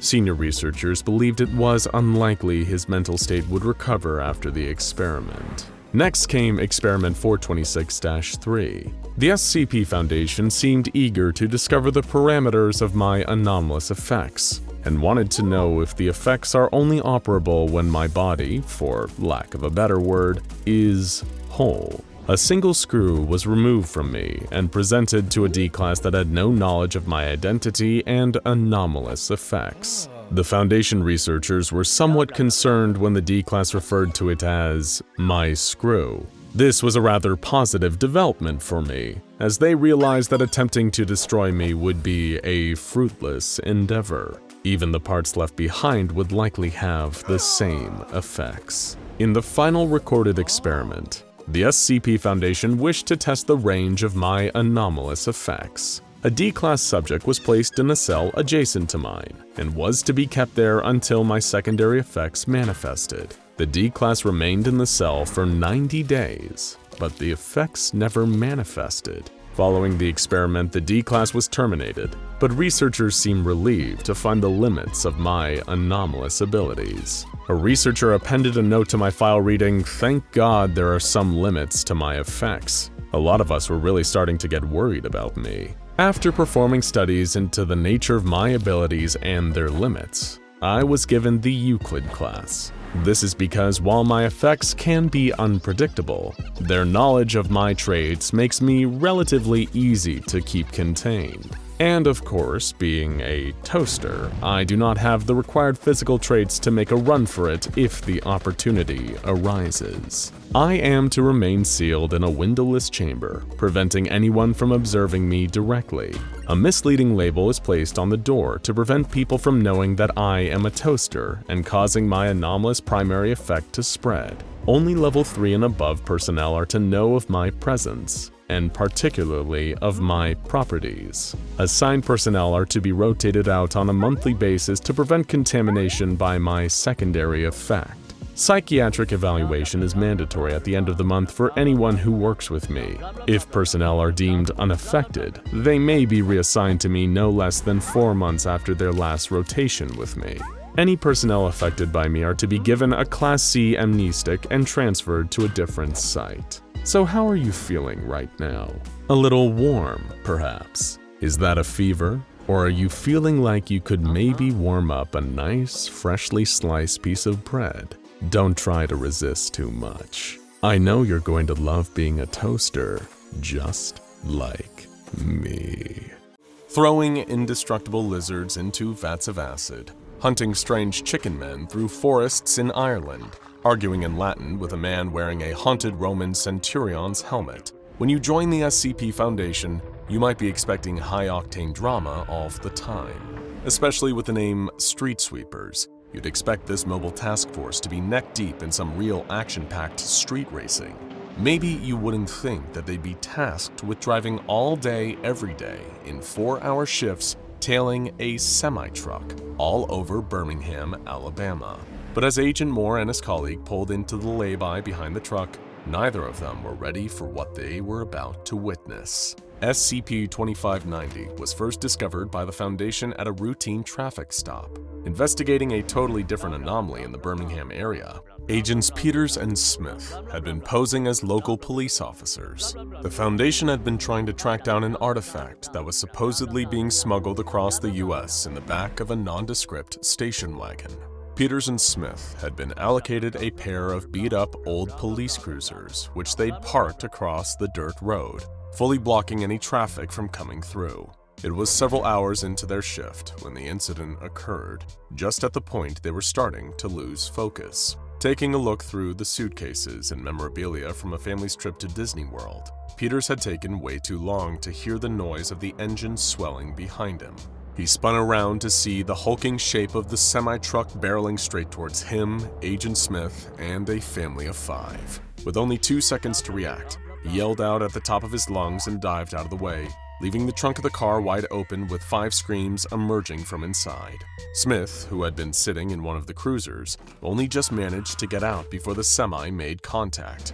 Eyes closed, Agent Peters waited for the inevitable sound of screaming rubber, the bang of metal on metal, and the shower of glass on asphalt, but it never came. When he opened his eyes, the station wagon was still parked up in front of them, the 2 police cruisers still blocking the road, and all of the Disney merch still piled high in the trunk. The semi was driving off along the road on the other side of their blockade with not a scratch on it. Without a moment's hesitation, Agent Smith, who had kept his eyes open and witnessed the whole thing, leapt into action. He ordered his partner, still lying confused in the dirt, to administer Class A amnestics to the family and call in for backup. Agent Smith himself jammed his keys into the ignition, twisting them so hard he almost bent the metal, and took off after the vehicle. What Agent Smith and Peters had just witnessed was the very first Foundation exposure to SCP-2590, fondly nicknamed Trailer Trash. As Smith pulled up alongside the vehicle and studied it for the first time, he made a note of its initial appearance over the radio, an appearance which remains unchanged years later. The badges on the vehicle claim that it is an International ProStar day cab semi-trailer truck, complete with an unmarked trailer. As the agent flicked on his lights and indicated that the vehicle should pull over, he noted that it didn't have any license plates on it, either front or rear. He leaned forward in his seat, trying to peer into the cab to make out the driver, but in the Alabama sun, the man just looked like a shadowy figure. They drove side by side along the road for almost a mile. The truck made no signs of pulling over despite Agent Smith's continued insistence and repeated flashes of the cop lights, but it also didn't attempt to pull away either. It just continued to drive a few miles per hour below the speed limit. The driver didn't seem to look across at him once. Having discussed it with Foundation staff, they decided it was best not to draw attention to the situation. They had no idea whether this SCP was hostile or posed any threat to civilian life, but having blue and red lights flashing at it appeared to be doing little to change the situation. Instead, he switched off the sirens and pulled in behind the truck, tailing it around Birmingham as the Foundation readied further agents to respond to the situation. For almost an hour, nothing of note happened. Agent Smith drove behind the trailer, watching it like a hawk. He observed that it obeyed every traffic law to a T.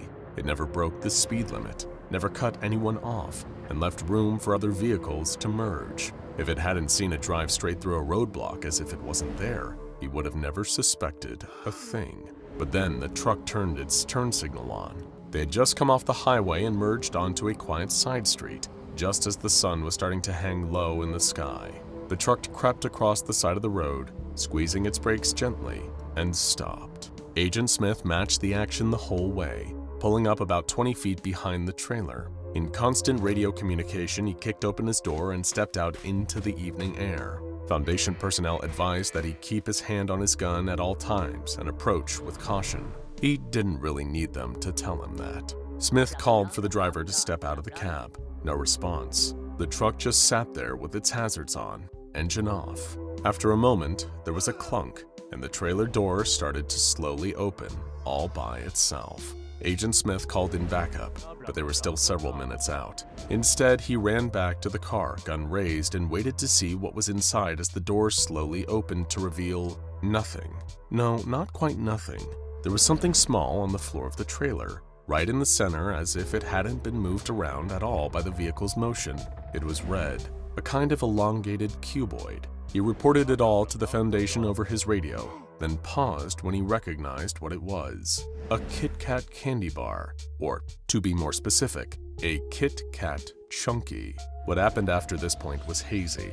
Agent Smith was found on the roadside just 20 minutes later, confused about what had happened. The truck was nowhere in sight. However, a security camera from a convenience store just up the street happened to capture the interaction. In the footage, you see Agent Smith approaching the trailer with his gun raised, looking at the Kit Kat. He tries to enter the trailer, but is unable to, so he approaches the driver's side door. While talking to the shadowy figure in the cab, he drops his gun and stands motionless, a confused and sleepy expression on his face, until the trailer door closes and the SCP drives away. Contact was reestablished with SCP-2590 soon after, and has been maintained almost uninterrupted ever since. The findings made on that initial encounter seem to hold true across further examination. Personnel have reached out to Navistar International, the company that supposedly manufactures this model of semi-truck, but there appears to be no records of its creation or shipment to the US. In fact, no documentation at all can be attributed to the truck or any components on it. The driver in the front cab is a humanoid figure who is perpetually shrouded in shadow, designated SCP-2590-1. Attempts to reveal the driver's figures have proved ineffective, as even powerful spotlights do not shed enough light into the cab to render the driver visible. Quite what this driver's role is in the operation of SCP-2590 is unknown. SCP-2590-1 appears to have some proximity-based amnestic qualities, as anyone approaching it on foot has reported memory loss and confusion soon after, just like Agent Smith. As also discovered by the two agents and their roadblock, containment of this SCP is simply not possible. While the majority of the time the SCP is corporeal, it possesses the ability to pass through solid objects at will. All attempted roadblocks have resulted in the same thing happening.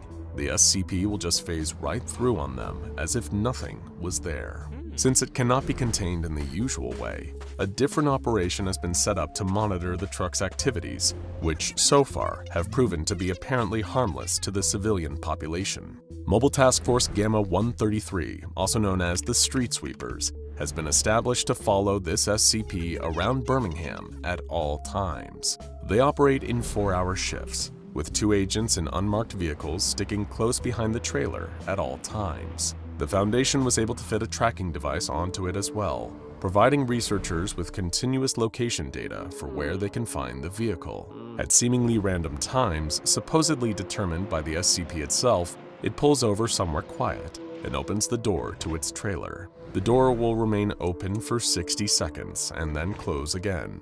Any attempts to enter the trailer have been blocked by some kind of invisible barrier, seemingly impenetrable to most approaches. More violent and destructive methods of entry cannot be authorized for testing, due to the heavy civilian population in the surrounding area. Every time the doors open, there is something different in the trailer. Researchers are trying to ascertain some kind of pattern or messaging behind most of the objects, but many seem to be random. The current list of things that have appeared in the back of SCP-2590 include an iPhone 3G, a red apple, and a lit light bulb without any visible form of power supply. Most notable about the objects in the trailer is that often they appear to be human beings, as happened on the night that Agent Moore was on duty in the Street Sweepers. The agents pulled in behind the truck as per usual when it slowed to a stop beside the highway. Agent Moore got out of the vehicle second, unenthused about the monotony of the task he had been assigned. Expecting to see a cardboard box or a chapstick when the trailer door opened, he was left shocked when he came face to face with himself. Few people can say they have seen themselves in real life. Most of them have been administered with various amnestics to make them forget, but Agent Moore went on to report how bizarre of an experience it was. He claimed that it was utterly unlike looking in a mirror where your reflection is flipped and follows your every move. Seeing yourself standing in 3 dimensions, moving independently and evidently in a great deal of distress, is an experience that few would envy. Anytime a human being materializes in the trailer, they appear to be in a great deal of distress as they attempt to escape through the invisible barrier. Agent Moore and his partner Agent Hall could do nothing but stand and watch in confusion as the copy of him attempted to free himself before, after the usual 60 seconds, the trailer door closed and the vehicle pulled away again. Several instances have occurred of duplicate humans appearing in the trailer, but each time the original person seems to have had no knowledge of this taking place, and nothing out of the ordinary happens to them. However, there appears to be some small pattern demonstrating the SCP as an awareness of the Foundation, as it has also duplicated Agent Inglis's sister, who has no connection to this SCP at all. Incident 16 was the most distressing of all, as a large slab of metal appeared in the back of the trailer, with the SCP Foundation logo painted across it. Agent Inglis and Schultz were on duty at this time, and observed copious amounts of blood flowing out of the metal slab. Before long, the blood filled the back of the trailer, pushing up against the invisible barrier. All of a sudden, 52 seconds into the encounter, the barrier vanished, and a cascade of blood with the slab inside were launched out at the 2 agents at a speed of over 190 kilometers an hour, killing them both instantly. Since this incident, SCP-2590 has been treated with greater caution. The most mysterious thing to have come from researching this truck came on December 4th, 2011, when, for the first time, the truck's tracking beacon stopped working. It had been seen pulling into an abandoned warehouse, and so a team of street sweepers was immediately dispatched to investigate. When they arrived, they found the vehicle moving through the warehouse at a slow crawl. Choosing to pursue on foot and leave a pair of agents at the entrance, they followed the SCP through the facility until it came to what agents described as a service tunnel or sewer of some sort. Putting headlamps on, they followed the truck down into the tunnel, maintaining radio contact throughout. As they reported the direction they were traveling and the distance, it quickly became apparent to Foundation personnel that this was no ordinary tunnel. The warehouse was positioned overlooking a cliff, and so the geography was not physically possible. As the street sweepers descended further into the tunnel, they noted there was increased levels of carbon monoxide. Radio contact started to dip in and out, losing signal as they went further downhill. Just at the edge of their signal with the Foundation, the truck stopped and opened its trailer door. Inside was just a single piece of parchment with the words, "I'm just delivering a message," written on it. After the usual 60 seconds, the trailer door closed, and the truck continued. After they had passed the kilometer mark, the radio signal worsened quickly, and after a couple of scrambled messages, the team down there were not heard from again. The channel stayed open for another 6 hours before the Foundation made the decision to announce the agents missing in action. In March 2015, over 3 years later, a radio signal came into contact with the Foundation again from Birmingham, Alabama. It was from the headset of the squad leader who had gone into the tunnel. Initially confused as to who had gained access to the comms channel, the Foundation demanded that the agent state his full name and rank. The agent, himself confused, obliged, questioning why they were so suspicious. He and his team claimed to have only lost contact for about 15 minutes. They had followed the SCP a little further until carbon monoxide levels had risen too high to continue, at which point they had watched the truck disappearing into the distance as they walked back to the surface. All agents have undergone extensive psychological rehabilitation to settle them back into society, as well as classes to fill them in on things like the London Olympics, the Ice Bucket Challenge, and Gangnam Style. As for SCP-2590, it is back out on the roads, roaming around Birmingham, Alabama continuously, never stopping for fuel, always obeying the rules of the road, occasionally opening its trailer doors to reveal new and bizarre findings. Everybody remembered where they were, what they had been doing, when the SCP Foundation revealed themselves to the world. It was an event that had so fundamentally changed the lives of every person on Earth that it became pretty hard to forget that momentous, horrible day, even though for most people, it had begun as a day like most others. Dane Moss had been at home when it started. His roommates were talking about buying an air hockey table for their place, something to liven up their Saturday nights. Even as he half listened to them discussing it, Dane figured it would never happen. He was right, of course, but he never could have anticipated the thing that stopped it. All of them had stopped and fallen silent as the news report came through. A group calling themselves the SCP Foundation, previously responsible for the containment of anomalous objects, entities, and phenomena, had declared its new intention to exterminate the entire human race. Dane's split-second belief that the broadcast was a Cloverfield-style viral marketing stunt for a new movie was quickly disproved when the ground started to shake. Unbeknownst to him, the Foundation was not only real, but had detonated nuclear charges along the back of SCP-169, an enormous ancient arthropod that's body had made up an archipelago adrift in the ocean. The detonation caused the Leviathan to stir, resulting in massive earthquakes and tsunamis. Dane was the only one to make it out of the apartment alive. Elsewhere, Joe Reese had been grabbing a coffee on his way home from work. He briefly overheard the news report, but barely paid it any mind. Then, waiting for his flat white, wondering what the holdup was, he caught a part of a conversation between two people behind him. What is that thing? One asked. I don't know, but its face is pure nightmare fuel, The other replied. A bunch of pictures of it just appeared on everyone's socials. It's really freaky stuff. A sudden shriek went out from a number of the coffee shop patrons. Joe noticed a towering humanoid shadow being cast by something behind him. Its arms were stretched out disproportionately long, and it was attacking the two people behind him. Acting on an instantaneous fight-or-flight response, Joe ran, without looking back to see SCP-096 slaughtering everyone that had seen its face. Around the same time as the Foundation's ominous announcement was played over every news channel on the planet, Renee Hudson and Sky Soto had been on a date. The pair of them had been enjoying hanging out, playing a few mildly competitive games at the bowling alley, but there was still something unspoken lingering in the air. Neither Sky nor Renee really felt any connection. They liked each other's company, but that was as far as it went. Although neither one of them knew how to broach the subject for fear of hurting the other's feelings, and in the same vein, neither of them could have predicted the commotion that would happen next. The noise came from outside, the deafening screams followed by a flood of people running for their lives. Hundreds, if not thousands, were fleeing, any that fell over in the street being trampled underfoot by everyone behind them. Human beings moved like a mass of ants clambering over each other to get away from a gigantic, ferocious lizard. Despite the news broadcast declaring themselves and their intentions to wipe out all of humanity, nobody on the ground would ever be able to comprehend just why the Foundation unleashed SCP-682 and allowed the hard-to-destroy reptile to slaughter innocent civilians in droves. While they didn't know it, or may not have agreed, Sky, Renee, Dane, and Joe were all lucky to have survived the initial anomalous onslaught unleashed by a rogue SCP Foundation.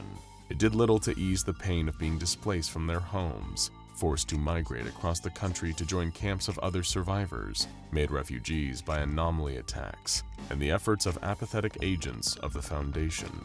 And of the four of them, not one could have predicted the shared fate that awaited them. During the months in the wake of the Foundation's opening assault on mankind, Renee and Sky had mostly stuck together. They had moved further and further south, managing to stay safe. Neither one had thought about their awkward date in months. They were just grateful to have someone they knew to stick together with. Meanwhile, Joe and Dane were hopping from one refugee camp to the next much in the same way, moving north and eastward, respectively.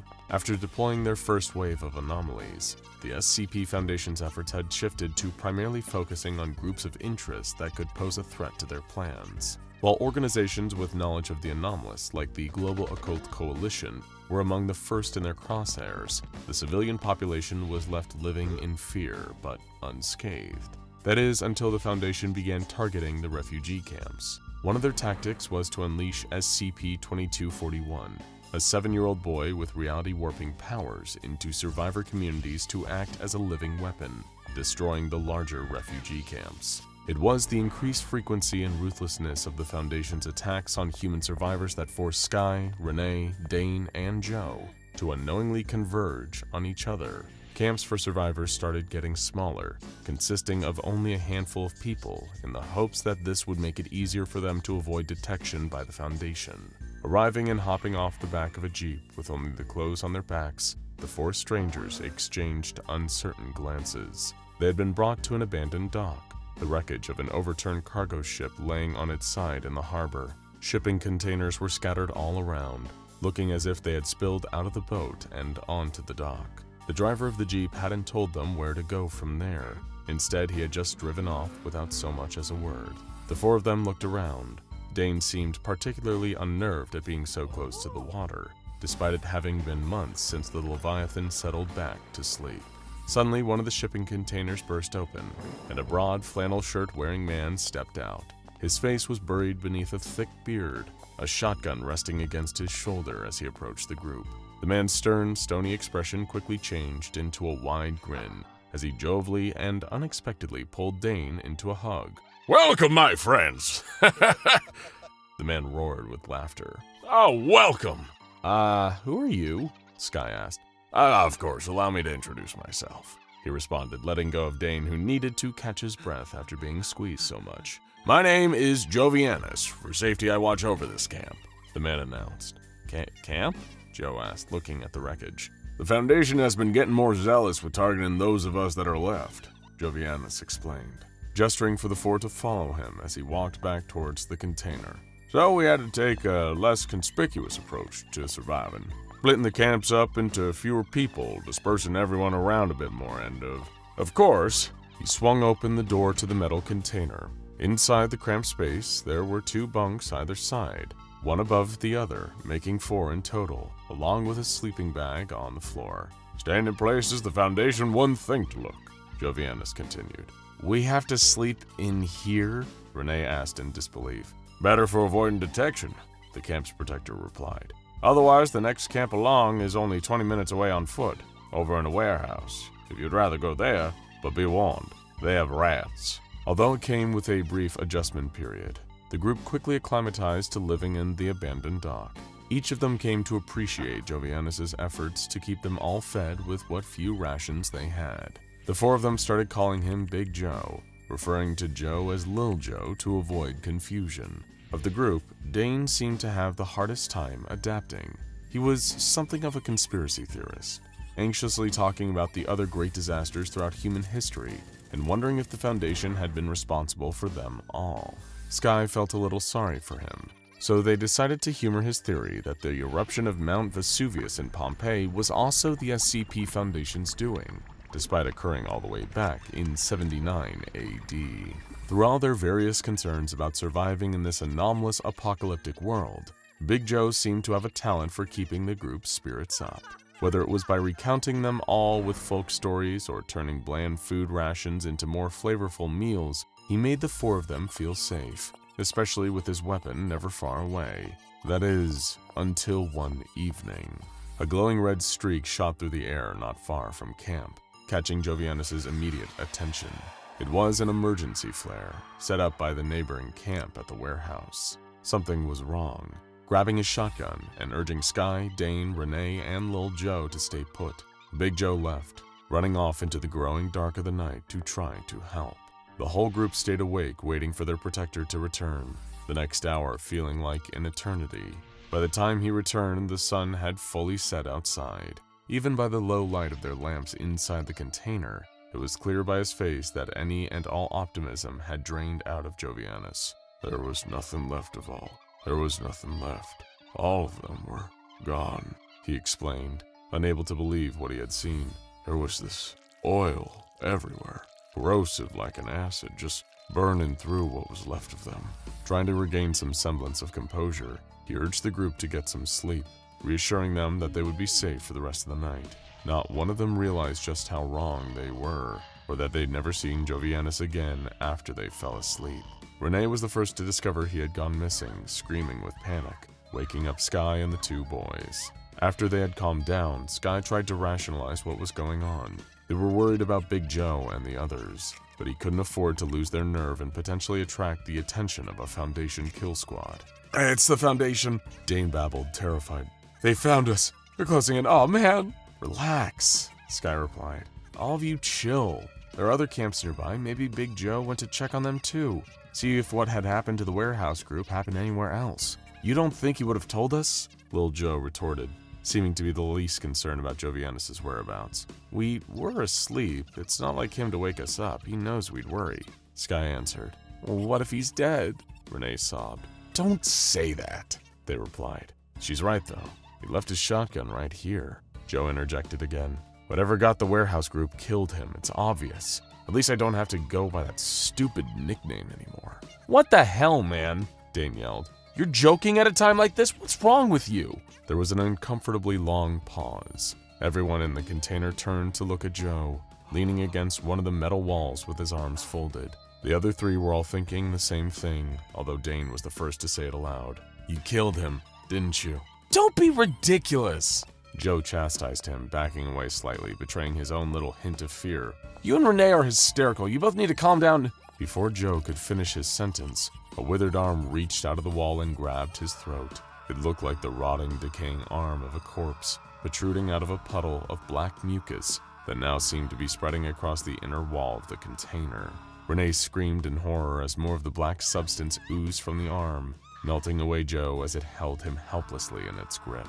It was then that a face peered through the oily patch smeared on the wall, the nightmarish visage of SCP-106, the Old Man. For a second, Sky thought about trying to help Joe.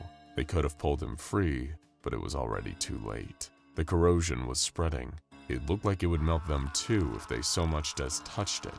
Joe was gone. The remaining three of them burst out of the shipping container they had called home, afraid for their lives. "What the hell was that?" Dane screamed. "Oh man, I knew it. They've sent a monster after us." Sky barely paid him any mind, their attention grabbed by movement nearby. Someone had started running the second they had exited the shipping crate. They had been watching from a distance. Hey, stop!" Sky yelled, about to run after them. "Sky?" Renee's voice was cracking under the weight of her terror. Turning around, they saw it. The old man stood behind Renee. It looked even more grotesque under the low light provided by several distant fires in the ruins of cities the Foundation had destroyed, giving the horizon a hellish glow. SCP-106's withered, lipless face bore his rotting teeth, locked in a skull-like grin. It gave a sense he was gaining some twisted enjoyment out of what he did next. Renee had been frozen to the spot, sniffling in fear, her legs rigid and locked in place, until the old man clamped a hand over her shoulder. Then she cried out in a blood-curdling shriek of agony. More of the black ooze spilled from his emaciated fingers, dripping down her front while Sky looked on in terror. Renee had been the one person who had been with them the entire time, from the moment the Foundation unleashed hell. Every camp they moved to, Renee was in the same one with them. The pair of them may have not been a couple, but she had been the only constant in this anomalous apocalypse. And now, this sinister SCP was killing her. Fighting every urge to grab Renee and pull her free, Sky instead let themselves be led away by Dane. Choking back tears, they ran alongside him in the direction of whoever had been watching them.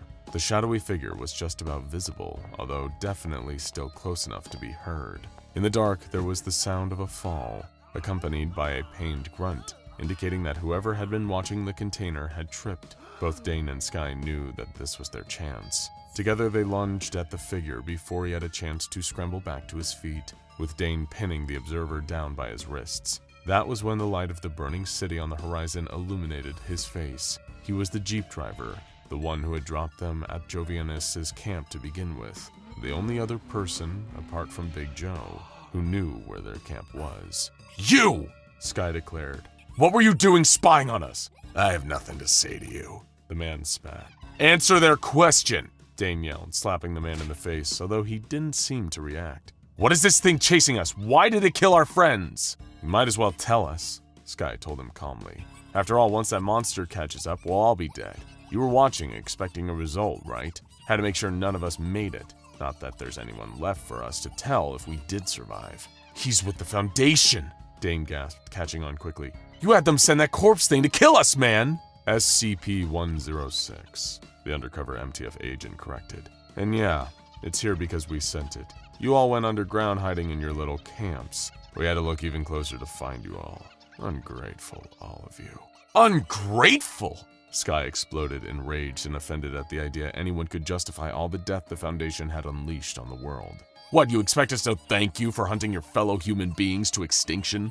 Dropping nightmare after nightmare on us, and we're meant to be grateful for that?" "None of you understand what we're trying to do," the Foundation agent replied without a hint of remorse. "What we're trying to do is bigger, more important than your mundane little lives. The only way we can save humanity from it is by wiping you out." Before either Sky or Dane could ask what it was, a gloopy, oily smear appeared on the ground. Clawing his way out of it, the old man reached for the MTF operative, disintegrating him like he had done before. But the agent barely reacted, didn't cry out like Renee or Joe had. He was still, even as he was being melted by the slimy black secretion of SCP-106. It was as if the man couldn't feel the pain of what was happening to him as he died. A splatter of the same corrosive mucus spread onto Dane's sleeve. Freaking out as it began burning through his jacket, he desperately tried to wipe it off, only to smear it, spreading the dissolving substance further and crying out as he felt it eating into the palms of his hands. SCP-106 climbed out of its oily puddle, dropping the disintegrating MTF agent. He disappeared into the corrosive pool, vanishing from sight like he'd fallen into a ditch. Sky backed away, their eyes locked with the sunken stare of the old man, feeling their legs begin to freeze in fear just like Renee's. "Gun!" Dane rasped, laying at SCP-106's feet, slowly succumbing to the same fate that had befallen the others. Big Joe's gun!" he rasped again. With the last of his strength, he used his arm to grab the old man's ankle, howling in pain as more of the black substance oozed from the monster's wrinkled flesh. Sky turned and raced back towards the shipping container, hardly daring to look over their shoulder. Every movement, every tiny shift of shadow they detected in the corner of their eye filled their mind with the images of the old man bearing down on them, wearing that sadistic, skeletal grin. Sky pulled the heavy metal door open, using all their strength to get back inside. Their arms were numbed, trembling so much with terror that it was like they weren't attached properly. They fumbled about in the dark, their fingers brushing up against the weapon, resting in the corner where Jovianus had left it. Pulling on the pump, Sky turned, the gun raised, knowing that the old man was right behind them, and pulled the trigger. It gave a redundant click. It was empty, no ammunition. The gun had been just for show. SCP-106 reached for the weapon and pulled it from Sky's hands, the metal of it slowly melting as it was coated in the tar-like corrosive substance. Recoiling their hands from it, Sky went to dash for the door, only to feel the old man's bony, burning fingers hook into their back and drag them towards the greasy black stain he was leaning out of, pulling them into his domain. This world had been a living nightmare since the Foundation had revealed itself and unleashed an anomalous apocalypse upon humanity. But SCP-106's pocket dimension might just have been worse. In June of 1985, Mark Johnson and his wife of 10 years, Sophie, were on vacation in Myrtle Beach having a great time. While they relaxed on the sand, Sophie decided to take a picture of her husband for their scrapbook. So she pulled out the Polaroid Supercolor 645 that she'd bought specifically for the trip. She pressed the button, waiting for the picture to print, pulled it out, and shook it. What she expected to see was a shot of Mark lying on his beach towel. What she got was a picture of her husband in the arms of his secretary. They say that a picture speaks 1,000 words, but this particular camera takes pictures that are worth even more than that. When developed, the pictures taken with this normal-looking Polaroid camera reveal the innermost desires of the person being photographed. Welcome to the story of SCP-978. The Desire Camera. The main reason the Foundation keeps SCP-978 under wraps is due to its use as an easy form of blackmail. All anyone with access to the camera would have to do is snap a few covert photos, and they'd have instant dirt on the world's most powerful people. To further stop this camera from falling into the wrong hands, the containment guidelines strictly forbid the use of the camera for anything other than simple documentation, and all uses of it must be thoroughly logged and checked. So, now that you know what the camera does, it's time to look at what kinds of strange and mysterious photos it's taken. After all, who doesn't want a chance to gain insight into the minds of the Foundation's most famous and dangerous inmates? First, to serve as a control, the team took a photo of a blue office chair. No change was recorded, proving that the camera didn't work on non-anomalous inanimate objects. Some of the earliest tests of the camera were the photos that the research team took of each other. One by one, the doctors and their assistants were photographed in neutral poses, smiling as if for a completely normal photo. Then they waited while the photos developed like normal Polaroids. Most of the research team had minimal changes in their photos. One was shown slouched in his chair drinking from a flask. One was shown in her civilian clothes, getting ready to go home from work. One doctor was in the exact same pose, but with a different colored tie on. The last assistant photographed, however, had their picture come out wildly different than how they were posed. Their desire revealed by the camera was so shocking that it had to be redacted, and the assistant was placed on temporary psychiatric leave. Following this first successful test, the doctor in charge of the project ordered a second round of tests to be conducted, this time on a series of D-Class personnel. A picture of one D-Class, who was photographed while eating in the cafeteria, showed up as scuba diving on vacation with his wife and child. He was allowed to keep the picture afterwards. Another had a similar result. He was photographed in a neutral pose like the members of the research team had been, and when the picture developed, the D-Class was seen holding a smiling baby, whom he identified as his 1-year-old daughter. After that, the results of the SCP-978 test started to get a little, well, weird. A notoriously twisted D-Class known as 7294 was photographed in his cell, and when the Polaroid developed, he was in the same cell playing a cello made out of a dismembered mannequin. D-217-017 was a late-stage victim of SCP-217, a virus that turns organic matter into metal. You would assume that her innermost desire would be to be cured of her disease, but when she was photographed in her cell, the resulting Polaroid showed her completely made of metal, kneeling and praying at the base of a black obelisk. One D-Class, who had been rendered comatose and was on life support, was photographed in their hospital room. Their picture showed them as only a limp, deflated skin in their photo. The photograph of another D-Class, who had become increasingly listless and apathetic since their integration into the D-Class program, resulted in a picture that was exactly the same as they appeared in reality, except the light in their cell was slightly dimmer. Intrigued by these results, the research team wanted to see how the camera would react to SCP-148, a type of metal that blocks the psychic properties of other SCPs. A helmet was made from the material and placed on a D-Class who was given an adult magazine to read while his photo was taken. When the photo was developed, it was extremely blurry. Upon close analysis, the figure of the D-Class reading the magazine could still be made out, and around him the faint images of several nude people could be seen. The research team wanted to see if the results were the same when the camera was used on animals. Photos of the lab mice and rabbits showed them eating or mating in their respective Polaroids. A zebra finch was shown escaping its cage, while a guard dog and its handler were shown playing fetch in the park.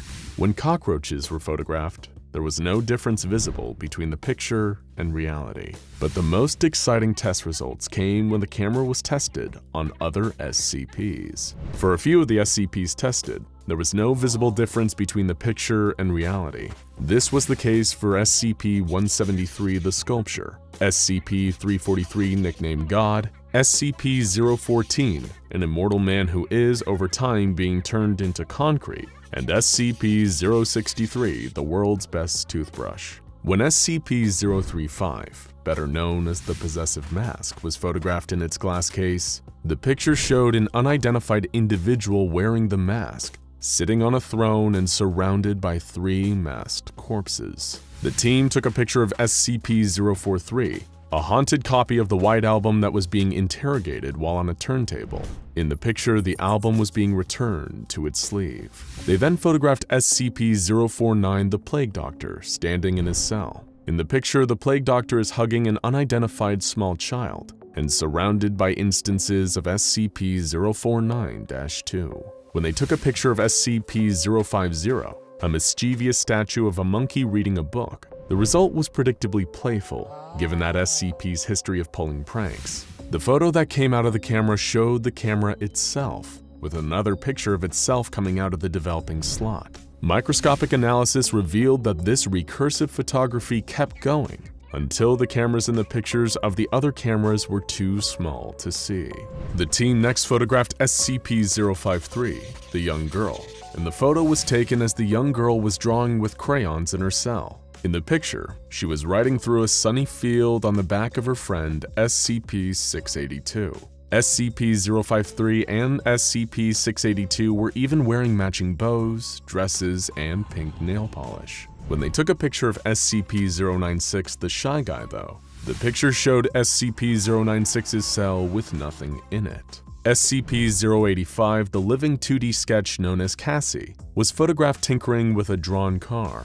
In the developed photo, Cassie was engaged in the same activity, but both she and the car were now three-dimensional. The team took a photo of SCP-106, the old man, emerging from a wall within his cell. When the photo developed, it showed the old man roaming a wheat field near an old farmhouse. From the porch of the farmhouse, an older woman is greeting SCP-106 with open arms. They also took a photo of SCP-168, a sentient calculator sitting on a table in its containment cell. In the picture, a teenage boy is seen doing complex math homework using the calculator. Next to him on the table are thick textbooks with titles like Complicated Math, Difficult Math, and Math You Need Your Calculator For. The photo of SCP-261, a vending machine that dispenses snack products from alternate universes, showed the SCP in its usual hallway, almost completely buried in coins. SCP-507, an otherwise normal man who unwillingly teleports between dimensions, was photographed while eating in the cafeteria. The developed picture showed him dressed as a Foundation researcher talking to other researchers. When SCP-682 was photographed, floating in its containment tank, the resulting picture showed the SCP surrounded by the corpses of all of the Foundation staff and mauling the person who had taken the photo. A researcher's note accompanying this photo reads, "Well, that was predictable." Yes, it was. Just for the fun of it, the team also tested the camera's effects on a few other Foundation personnel. They took a photo of Dr. Bright while he was arguing with Dr. Clef. The picture that came out showed a tombstone engraved with the words, "Jack Bright, resting at last." The team also took a photo of Dr. Clef as he stormed out in a huff following the argument. Given that Clef's face cannot be photographed, they were curious as to what the results would be. The picture showed little difference compared to reality, save for the fact that Clef's head was replaced by an image of a hand making a rude gesture. Upon closer examination of the photo, the team also realized that there was a young girl in the background who, strangely, had cloven hooves instead of feet. A young SCP-166 perhaps. The team then took a photo of Dr. Fisher holding his pet hamster. Contrary to expectations, the picture revealed not Dr. Fisher's desires, but the hamster's, showing the hamster sleeping peacefully in its cage, with Dr. Fisher nowhere to be seen. As you can see from these test logs, the effects of the camera are, well, inconsistent, with some photos showing very immediate, simple whims, and others showing the subject's deepest and most secret desires. While the researchers working with SCP-978 seemed like they had a lot of fun getting to peek into the minds of all their coworkers and test subjects, there's no telling what kind of pandemonium could be unleashed if someone on the outside ever got a chance to use it. Thankfully, the camera, which has been classified as safe for obvious reasons, is kept securely in Security Locker HJ-12 at Site-17, which means none of us have to worry about our own pictures taken by the Desire camera leaking out. But if someone did get the camera out and took your picture, What do you think they'd see? Dr. Lola Bergman was an accomplished senior researcher for the SCP Foundation. Her years of hard work studying anomalies and dedication to the Foundation had earned her a Level 3 security clearance, allowing her to access a bevy of secret information across the Foundation's vast network. As a researcher and a scientist, Dr. Bergman was the naturally inquisitive type. She wanted to know everything there was to know about the strange and esoteric universe around her. That's why, when she heard about the file for SCP-2000, one of the organization's best-kept secrets, she was hooked. The only problem was that just to view the file, you had to be on the O5 Council or have a special subset of Level 4 clearance known as 4-2000. Unfortunately, Dr. Bergman was only a Level 3, but you know what they say. The forbidden fruit always tastes the sweetest. Dr. Bergman had given the Foundation years of service. What could the harm be in breaking the rules and getting a peek behind the curtain just this once? Through somewhat deceptive means, Dr. Bergman managed to get her hands on some 4-2000 clearance credentials and decided to access the file on an encrypted personal device. They'd never even know. But as she entered the credentials, she found herself suddenly looking at an image. On its face, nothing. An image of a dirt road in a field with tiny white text reading, "Remember us." But this was a powerful cognito-hazardous image capable of causing immediate incapacitation. The next thing she knew, she was laying on the ground, unconscious. When she woke up, she was no longer a doctor at the SCP Foundation. She was on a street corner, unable to remember her own name, let alone her history. All she could do was murmur something about a secret under Yellowstone National Park. Dr. Bergman's years of service had meant nothing in the end. SCP-2000 is an anomalous asset so vital to not only the Foundation, but the entire world, that so much as attempting to access it without the proper clearance leads to immediate termination. But what's really hidden under Yellowstone National Park? And why are the Foundation higher-ups so intent on keeping it secret, even from most of their own ranks? Of course, Yellowstone National Park itself is no stranger to anomalous activity. The entire national park is technically an SCP known as SCP-1422. While it since has been neutralized, SCP-1422 caused all members of the SCP Foundation to have no awareness of Yellowstone National Park prior to 2007. But the true nature of SCP-2000, the secret hidden under Yellowstone National Park, is not only stranger than SCP-1422, but also, depending on your perspective, either profoundly relieving or utterly terrifying. But before you can truly understand the purpose and gravity of SCP-2000, or the Deus Ex Machina, we need to talk about the end of the world. In Foundation parlance, K-class scenarios are events which have drastic implications on the state of society, normality, or even life. The most dangerous and feared of all of these are XK-class scenarios, which are, for all intents and purposes, the apocalypse. There are a worrying number of anomalies capable of bringing about an XK-class scenario if the Foundation ever dropped the ball on their protection or containment. While the Foundation believes that prevention is always preferable to the cure, what happens when prevention doesn't work? What happens when our worst fears are realized, and the end truly comes for us all? The answer is, SCP-2000 happens. Simply put, the anomaly is a reset button, a chance to start over when all life has been compromised by anomalous activity. 2000 is a giant and mysterious facility beneath Yellowstone National Park. The entrance is disguised as a disused park ranger station, feeding into a facility that burrows miles down into the earth. It's a place that contains incredible anomalous technologies capable of bringing the world back to its former glory, even after the worst happens. Only a select few personnel are allowed to work at the facility, keeping its machinery maintained in case the day comes where we ever need to use it again.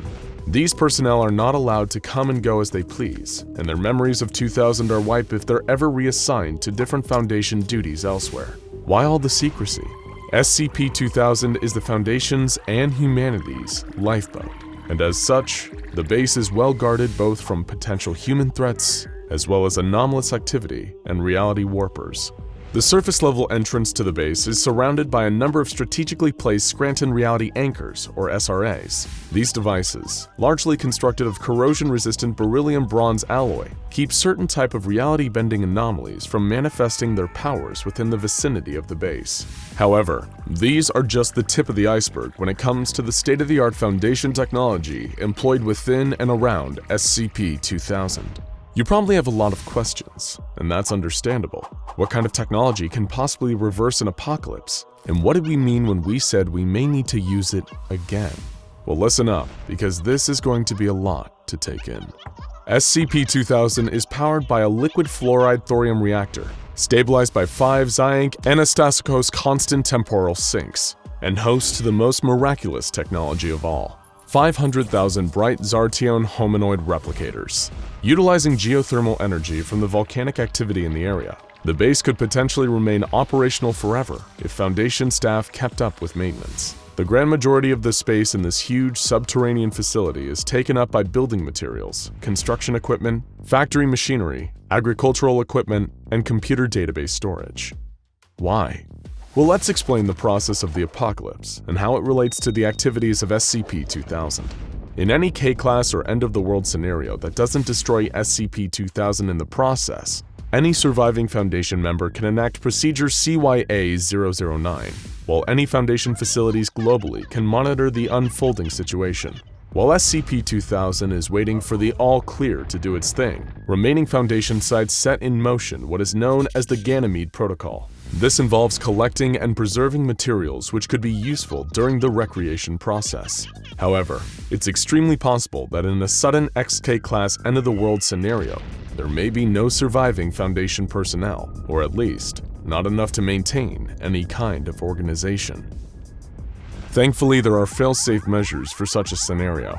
During the periods of extended inaction caused by an apocalypse that destroys most human life, SCP-2000 will gradually, autonomously, relax its security measures. Any personnel, regardless of clearance, will be able to activate the next stage of the process when this occurs. If such a thing doesn't happen for an extended period, the security measures lapse further, to the point that even the presence of an animal could activate it. This would set into motion Procedure Lazarus-01, humanity's last hope for survival. That's where the 500,000 bright Zartion hominoid replicators, or BZHRs, come in. These incredible pieces of anomalous technology are capable of perfectly cloning the entire human race from any given period in the last 20 years, even down to their ages and memories, thanks to Class G hallucinogens and developmental hypnotherapy. With a warm-up period of 5 days, these machines are capable of creating 100,000 viable, non-anomalous humans per day. The facility keeps records of all known human alleles, and is capable of recreating any lost human genomes or generating as many new and unique genomes as necessary to repopulate human civilization. Which humans the machines generate depends on the period of time the machine is ordered to replicate. It will first reproduce prominent cultural and political figures, as well as the acting top brass of the SCP Foundation to coordinate the recreation effort, of course. The machine will then recreate, well, everyone else. You're probably wondering, if the world outside SCP-2000 has been destroyed, then what good is creating all these new humans if they have nothing to go back to? Thankfully, SCP-2000 has a contingency for rebuilding both the infrastructure of civilization as well as society itself. The first-generation clones will have one mission: rebuild, and they will have quite literally all the resources in the world to do it. In addition to having all the physical equipment for buildings and agriculture, SCP-2000 stores an immense amount of data, which is appropriate, considering the whole facility is basically a huge backup drive for life itself. They have the entire internet backed up, as well as the sum of all human memory, and a wide cultural base with copies of thousands of famous works of art, music, and literature. They have all the scattered jigsaw pieces of the time that came before, and it's their job to put the whole thing back together. It's expected that many of the first generation of clones will die in this process, but that's fine. With the BZHRs working at full capacity, anyone can be replicated. As the population increases and spreads across the globe, rebuilding and recolonizing old settlements, population growth will increase exponentially.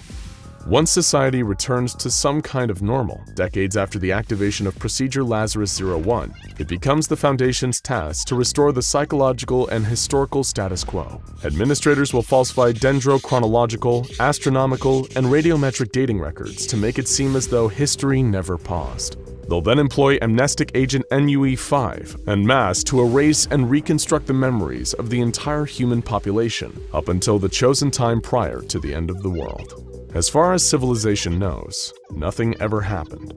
History never stopped, and life goes on.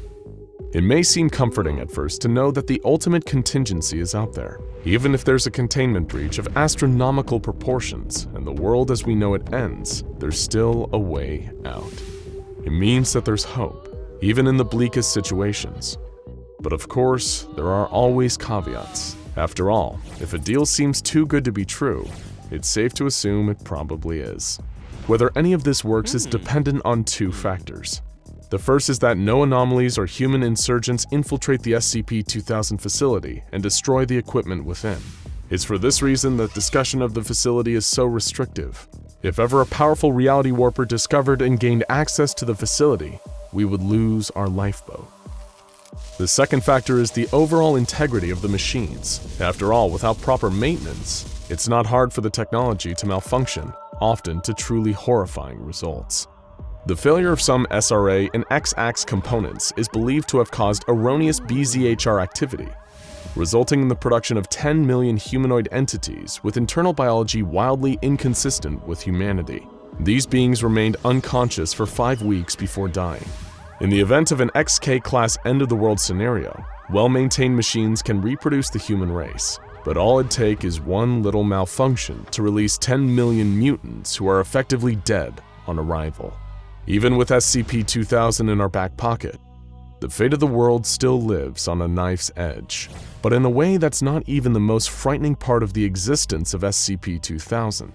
Seeing as the machine can perfectly reproduce reality without leaving a trace behind, it raises the question, how many times has this happened? You may be surprised, but the Foundation can confirm this occurred at least twice in recorded history. But can you ever really be sure of how many times your clone has crawled out of the BZHR? We received a disturbing clue to the reality of the situation when human remains were discovered on site at SCP-2000.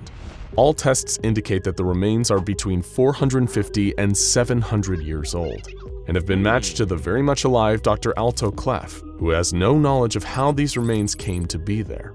The only other thing found within the remains was a note, hermetically sealed in a plastic document sleeve. The note read, "Why did we have to build this thing? When did we do it? How long have we been doing it? Do we even know?" And the answer? No, we don't. And for everyone's peace of mind, it's probably best to just forget about it, if you can.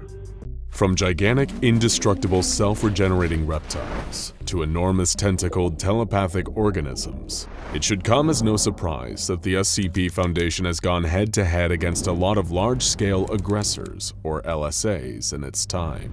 Naturally, a creature of heightened size and aggression can often prove challenging to contain, and the threat these LSAs pose is often far too big to ignore. But anyone familiar with the Foundation will tell you, they're not above using any methods necessary to keep these creatures contained. Huge vats of molecular acid, impenetrable cells, disposable D-class personnel, even other SCPs. But what other SCPs could possibly be big enough and tough enough to handle some of the Foundation's biggest and baddest?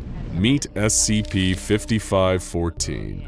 Otherwise known as the Dragonslayer.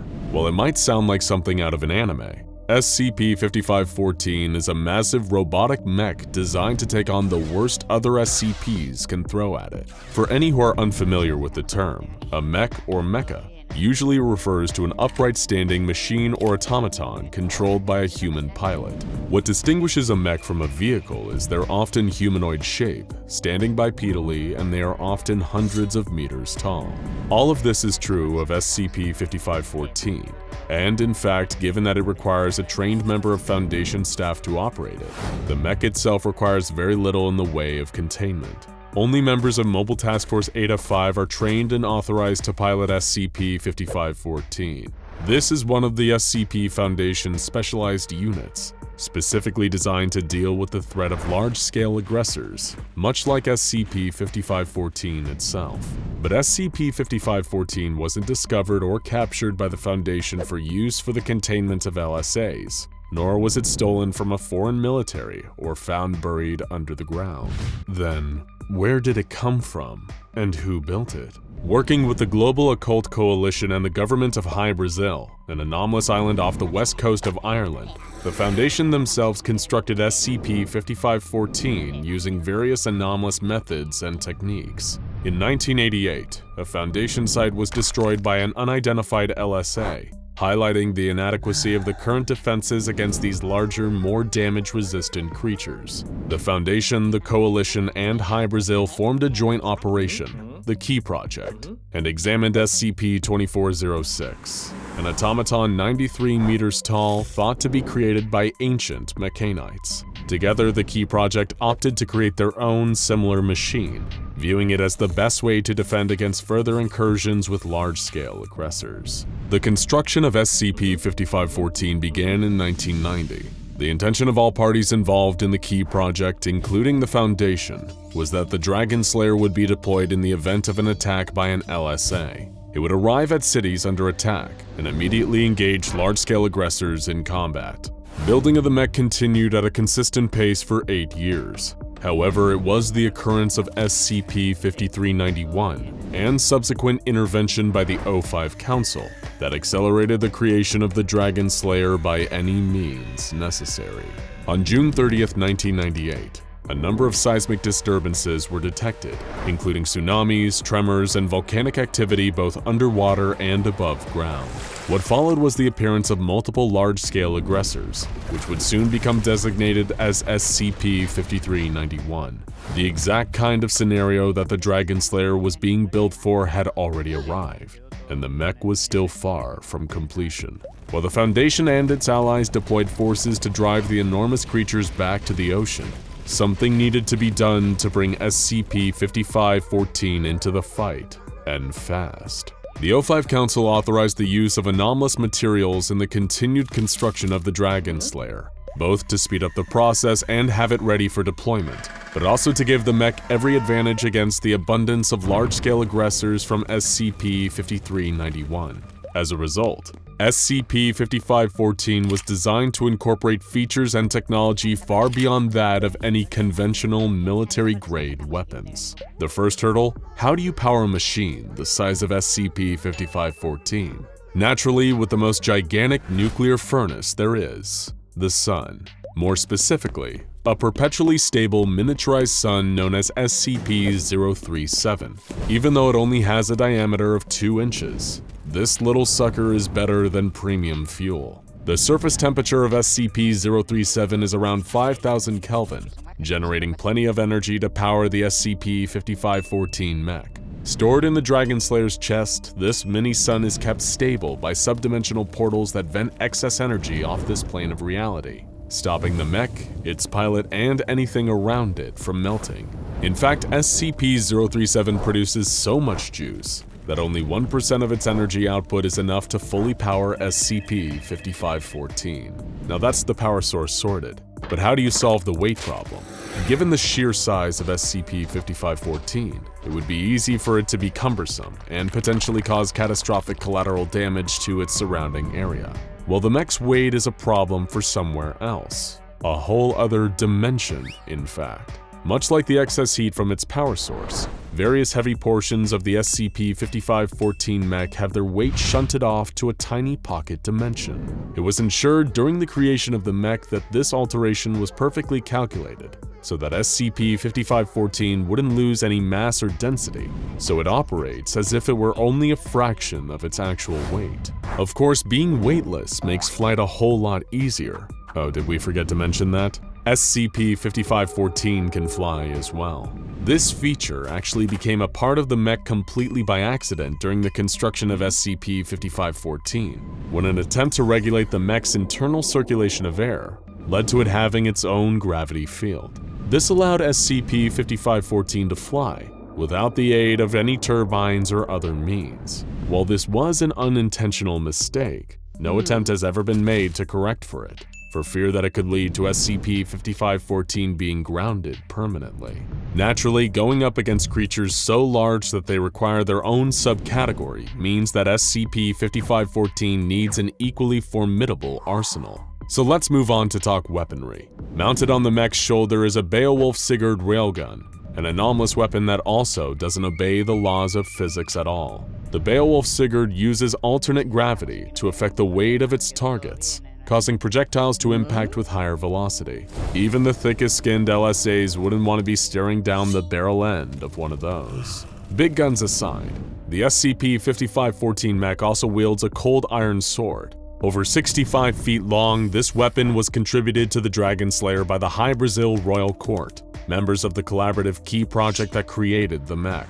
Sure, a large-scale aggressor with thicker hide might take a few extra swings to draw blood, but it will feel those swings for a long time after, since any wounds inflicted by the cold iron sword will not regenerate. Serving as less of an offensive weapon, the SCP-5514 mech also features a unique armament known as the 1,000-word arrows. As pretentious as it might sound, within the mech are 7 poets. Their role is to write and recite poems that detail the slaying of monsters, and these recitals are then broadcast from the Dragonslayer. On the surface, this seems to have no practical applications during a fight with LSAs. However, the goal of the 1,000-word arrows is a form of psychological warfare.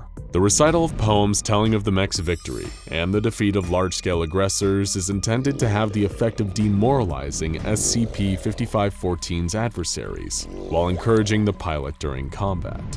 Additionally, worn atop the head of the SCP-5514 mech, almost like a hat, is a discus with plasma-coated edges. If the Dragonslayer needs to deal damage at range, then it can hurl this disc and recall it immediately thanks to built-in electromagnets. In emergency scenarios, if the cold iron sword is damaged or dropped and irretrievable, SCP-5514 is also equipped with an additional melee weapon. Stored in the right arm of the mech is a holdout plasma wrist blade.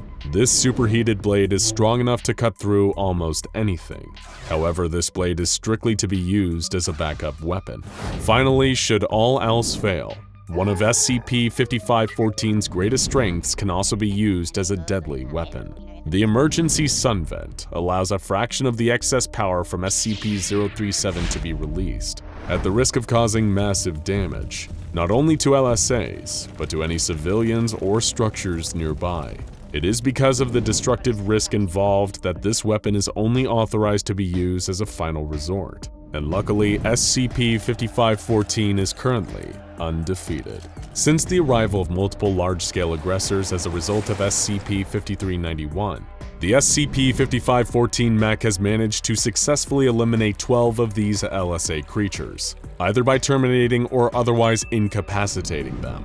Given that its completion was fast-tracked through the use of anomalous elements, SCP-5514's first combat deployments also served as field tests of the mech's operation and the various weapons and features. Arriving in Tokyo, overseen by the Foundation's own Captain Rosales and Dr. Kaori, SCP-5514's first target was a creature designated LSA Wake-02, as well as several other unidentified large creatures. As the LSA was about to attack Tokyo Harbor, SCP-5514 was dispatched, its arrival heralded by the 1,000-word arrows. Champion, champion, exalt in the glory of the Dragonslayer, the poets recited. Surprisingly, the poetry worked. Hearing it had a noticeable effect on LSA Wake-02, causing the creature to back away shrieking. With a single throw of the rounded recoiling plasma, SCP-5514 immediately beheaded Wake-02, damaging a number of the other nearby LSAs as it retrieved the disc via its electromagnets. Once again, the 1,000-word arrows cheered on the mech and the pilot reciting, "The vicious beasts slain, gone to those which were once bane." After dispatching several of the minor LSAs with its cold iron sword, SCP-5514 became aware that Wake-02 was not fully down for the count. A second head had protruded from the mouth of the creature's first, issuing some sort of retreat call to the remaining LSAs in Tokyo Harbor. This second head then shot towards SCP-5514, narrowly missing its leg but allowing other LSAs to close the distance and prepare an attack. Luckily, the SCP-5514 mech's sword cleaved the beast in two. The mech began firing on the remains of Wake 02 with its Beowulf Sigurd railgun, launching itself into the air and flying towards the target while bringing its cold iron sword down through the air. With a single motion, SCP-5514 brought the blade all the way down the LSA's body, from the creature's head to its caudal fin, gutting the large-scale aggressor and splitting its entire body in two. After one final squirm, both halves were finally still. SCP-5514 had passed its first field test. The mech functioned exactly as designed, all its various weapons and features working in tandem to defeat a creature far too large and powerful for any conventional force to handle. And thus the deed was done. Exult, exult in the glory of the Dragonslayer.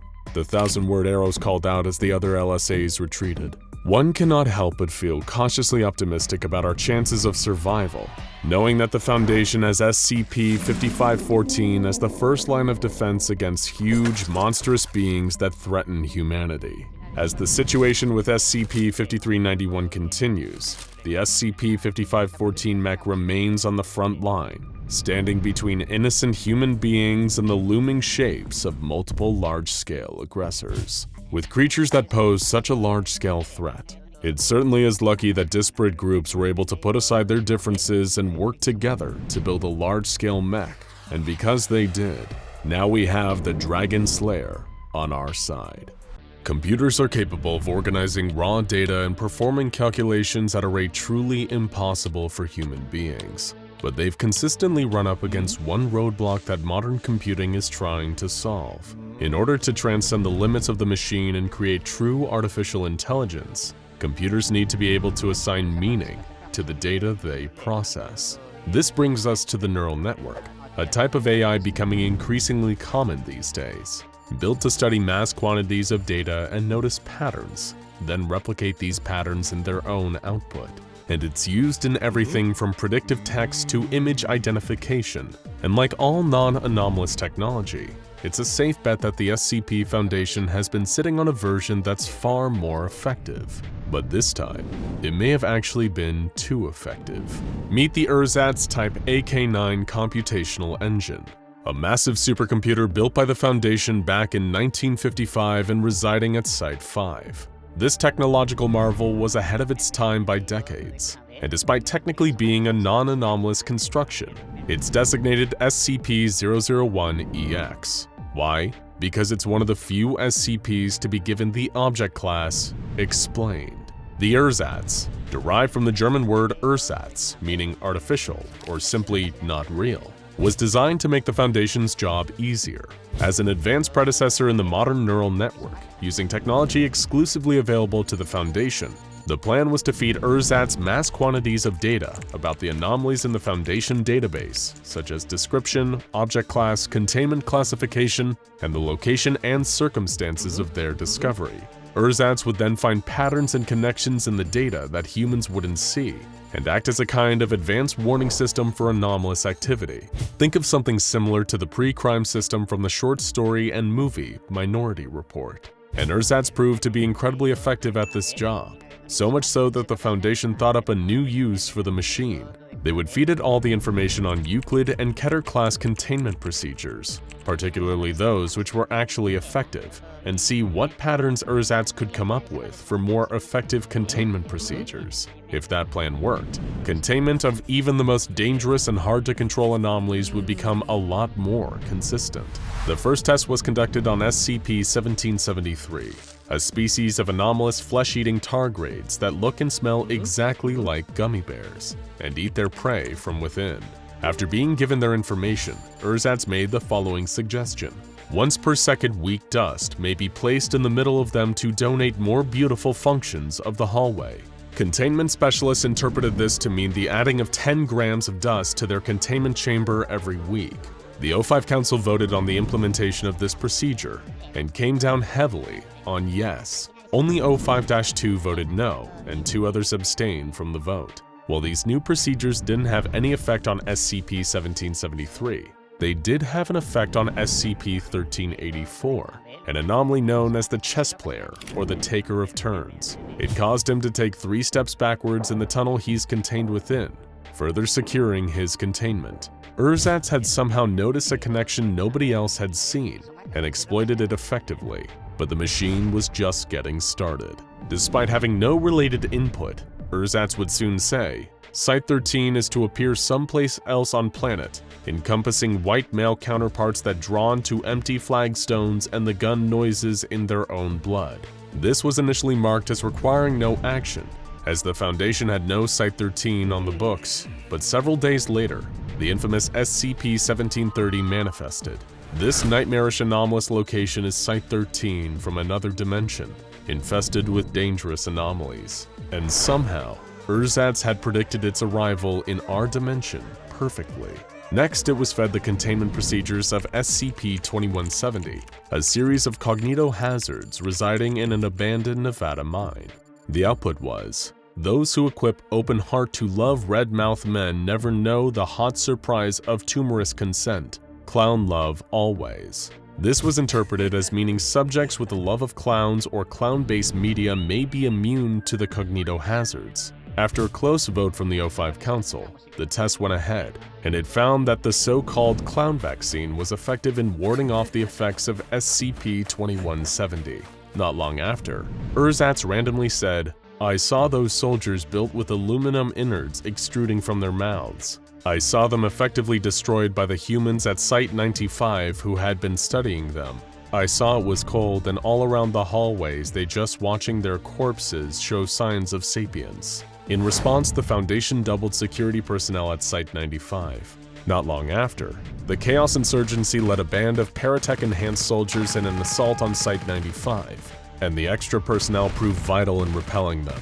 Shortly after this, the 05 Council approved wiring Ersatz as an advanced warning system into all Foundation sites. Once again, 05-2 protested, but he was overruled by his fellow council members. With its newfound power and respect, Ersatz soon said, consistent containment procedures vessels greatly increase the warranty. 5x5x5 vessels subjects within. Other values are also what is secure.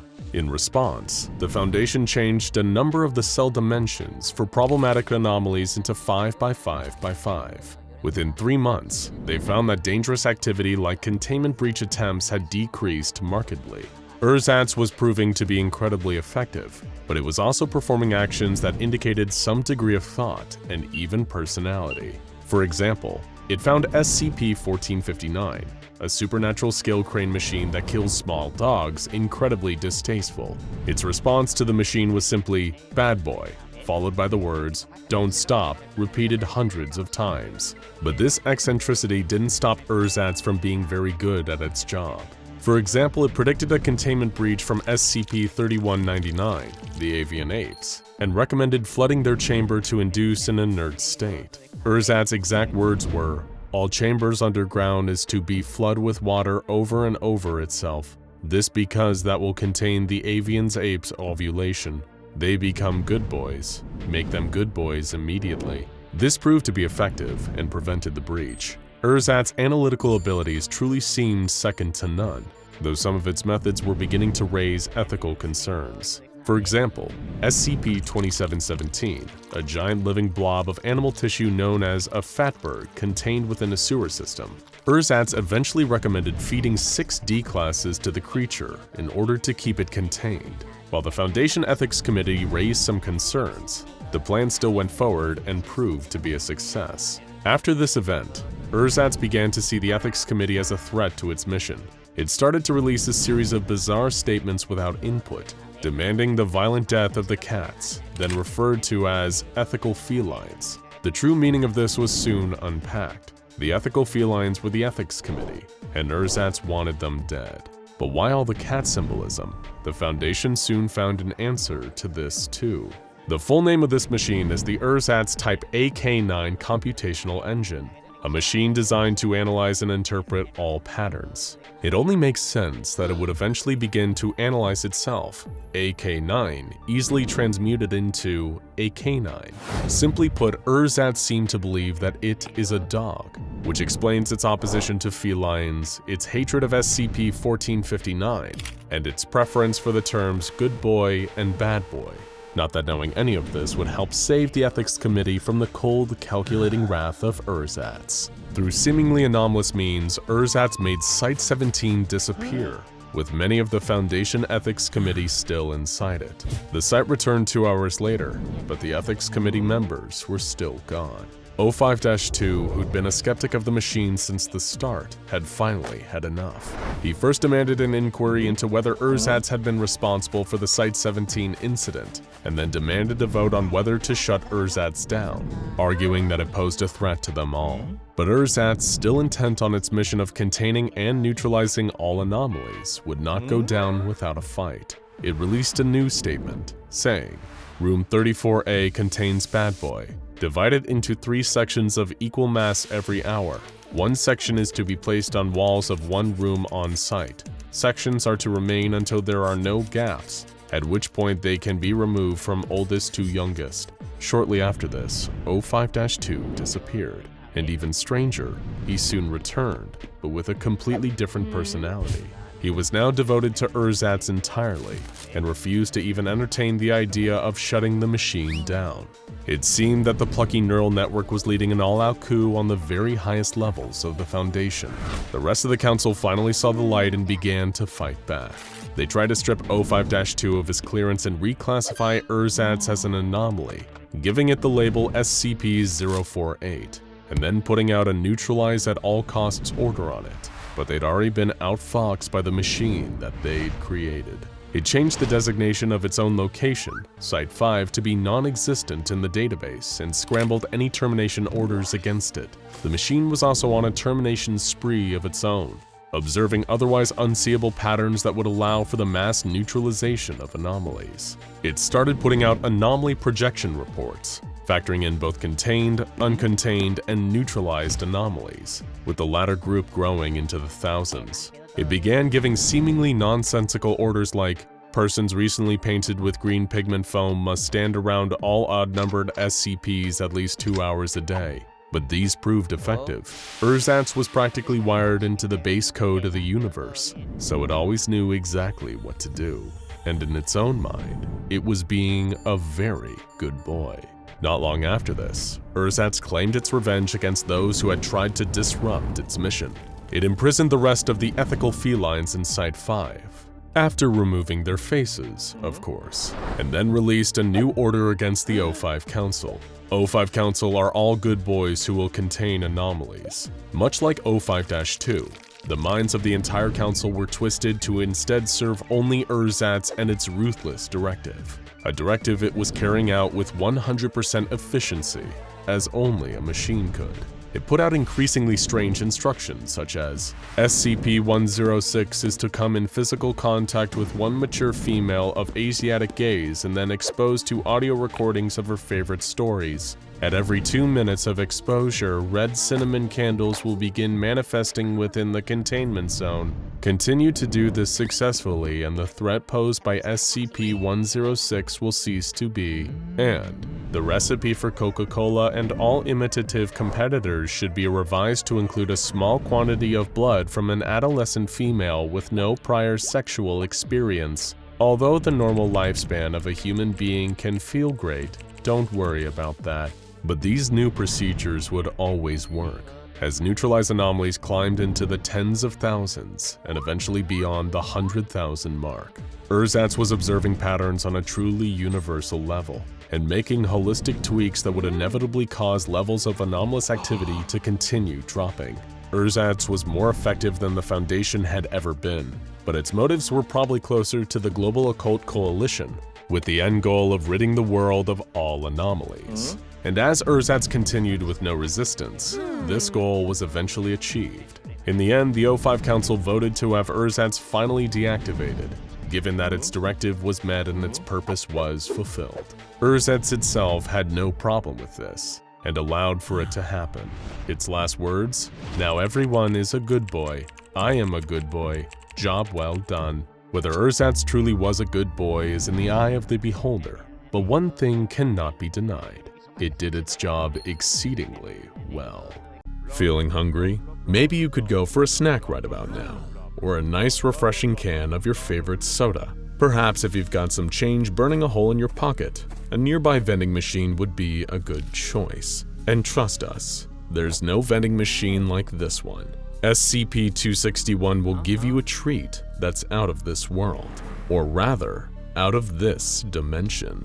That's how this safe class anomaly earned its incredibly accurate name, the Interdimensional Vending Machine. It was first discovered in a dark alley in Yokohama, Japan. Japan is a place where you can find a number of strange and surprising things in vending machines, but nothing quite like this. The Foundation was first alerted to its presence after one of their web trawlers noticed some interesting chatter on Japanese online message boards about a magic vending machine. To these Japanese forum users, it sounded like a fanciful urban legend, a vending machine where you could get something truly fantastical if you have the yen to spare. But upon thorough investigation, field agents of the SCP Foundation discovered that the machine was no legend and brought it into containment. It's the kind of thing you wouldn't look twice at. An utterly generic black vending machine with no viewing window and a handwritten sign in Japanese that reads, "Out of order." But what the vending machine looks like isn't nearly as interesting as what it's capable of. When you insert your money into the machine, and it's important to note that it only accepts Japanese yen, the machine will dispense some kind of snack, food, or drink item. However, over time, the more the machine is used in a single day, the more bizarre the items it spits out will become. Foundation researchers have attempted to figure out how the machine works, but their task has been incredibly difficult so far. It doesn't appear to contain any snacks, and it doesn't seem to be made of any anomalous parts. Moreover, the machine simply won't work when the front panel is opened, or when any surveillance equipment is placed inside. In other words, it's pretty much impossible to look this gift horse in the mouth. Strangely, the machine is also capable of working without power, though when unpowered the vended products are likely to become stranger much faster. But let's be honest here, you're not here for Vending Machine Mechanics 101. You want to hear about all the weird stuff that SCP-261 dispenses, and frankly, we're with you on that one. Lucky for all of us, this is one of the anomalies that the Foundation has truly extensive test records on, providing us with a highlight reel of some of the strangest, wildest, and downright most interesting snacks and drinks straight out of another dimension. Bon appetit! Let's start off nice and easy with some of the snacks and drinks that are not only edible but also sound like they'd actually be pretty tasty, like Pepsi Dragon Twist, a bottle of Pepsi soda with English packaging that tastes like dragon fruit. PepsiCo does not produce such a product, but honestly we wish they did. Same for Dark Side Cola, a clear liquid that becomes jet black shortly after being opened, which apparently tastes like your average can of Coke with a touch of spice thrown in. But hey, not everybody likes cola. Maybe you're a maverick, a rebel. Only a soft drink with a formal title can quench your thirst, and as such you prefer Dr. Pepper. In which case, maybe the vending machine will furnish you with an interdimensional Japanese product known as Dr. Pepper's Amusing Straw. This spatial anomaly wrapped inside a whimsical Dr. Pepper branded straw seems to contain far more liquid than should be able to fit in the straw. About 1 bottle's worth of soda, to be precise. A nice and convenient solution for whenever you need to get the fix that only an accredited doctor of popology can provide. And if you fancy something from the more intoxicating end of the beverage spectrum, for 600 yen you can get yourself a rare bottle of Billy beer. It's just the thing for those who weren't alive during the Carter administration, but still want to try brew that was endorsed by the younger brother of President Jimmy Carter. This anomalous bottle of suds, which was bottled in the 1970s according to its label, came with a note reading, "I had this beer brewed just for me. I think it's the best I've ever tasted, and I've tasted a lot. I think you'd like it too. Billy Carter." Drinking the beer got a D-class intoxicated for 72 hours. But what if you've just wet your whistle and worked up a hunger in the process? Thankfully, SCP-261 has some delicious interdimensional food to satisfy your cravings. So for starters, how about a tube of the Little Bakery 7-grain? This small aluminum tube lets you squeeze out a blob of dough, which instantly rises and cooks itself into a tasty little loaf of bread. Testing has indicated that the bread is a little chewy, but still tastes completely fine. Not bad for a tubed baked good. How about some seafood to go with that bread? Then maybe for your entree, you can crack open a delicious pack of lemon clams. And we do mean crack very literally here. If you crack this bag of anomalous clams like a glow stick, they boil themselves. And once you open them, you're ready to enjoy a serving of tasty clams that have a slight lemon flavoring to them. Delicious. But if you're not that hungry and just feeling more like a snack than a full fancy dinner, the machine once put out the Lay's Bloomin' Onion. While it appears to be a normal onion, each layer of the onion is a different flavor of chip, leading all the way into the middle. Truly a gourmet snack with more layers than, well, actually exactly as many layers as an onion. And what about for those who are anomalously trapped in the year 2012 and are looking for a snack that is both tasty and meme-worthy? Well, you'd be lucky to receive a 700 yen bacon shirt. It's exactly what it says on the can, an edible shirt that both smells and tastes like bacon, and has no real side effects other than making you smell a little like bacon while you're wearing it. Though this could be a dangerous anomalous effect if you decide to walk through your local dog park while you're wearing it. We've been told it pairs well with the Meat Hat Teriyaki Fedora, a size 64 Trilby-style fedora made entirely out of teriyaki-flavored beef jerky. The object came flattened in a cardboard box bearing the tagline, "You can have your hat and eat it too," which is a pun that probably makes a lot more sense in their dimension. Still a bit hungry? Well, lucky for you, this magical vending machine has got you covered on dessert too. For 700 yen, the Foundation was given an entire edible chess set, with each of the ornate pieces carved from what seemed like hard Pez-style candy. It's less checkmate and more check-ate. Another pun that I promise is funnier in another dimension.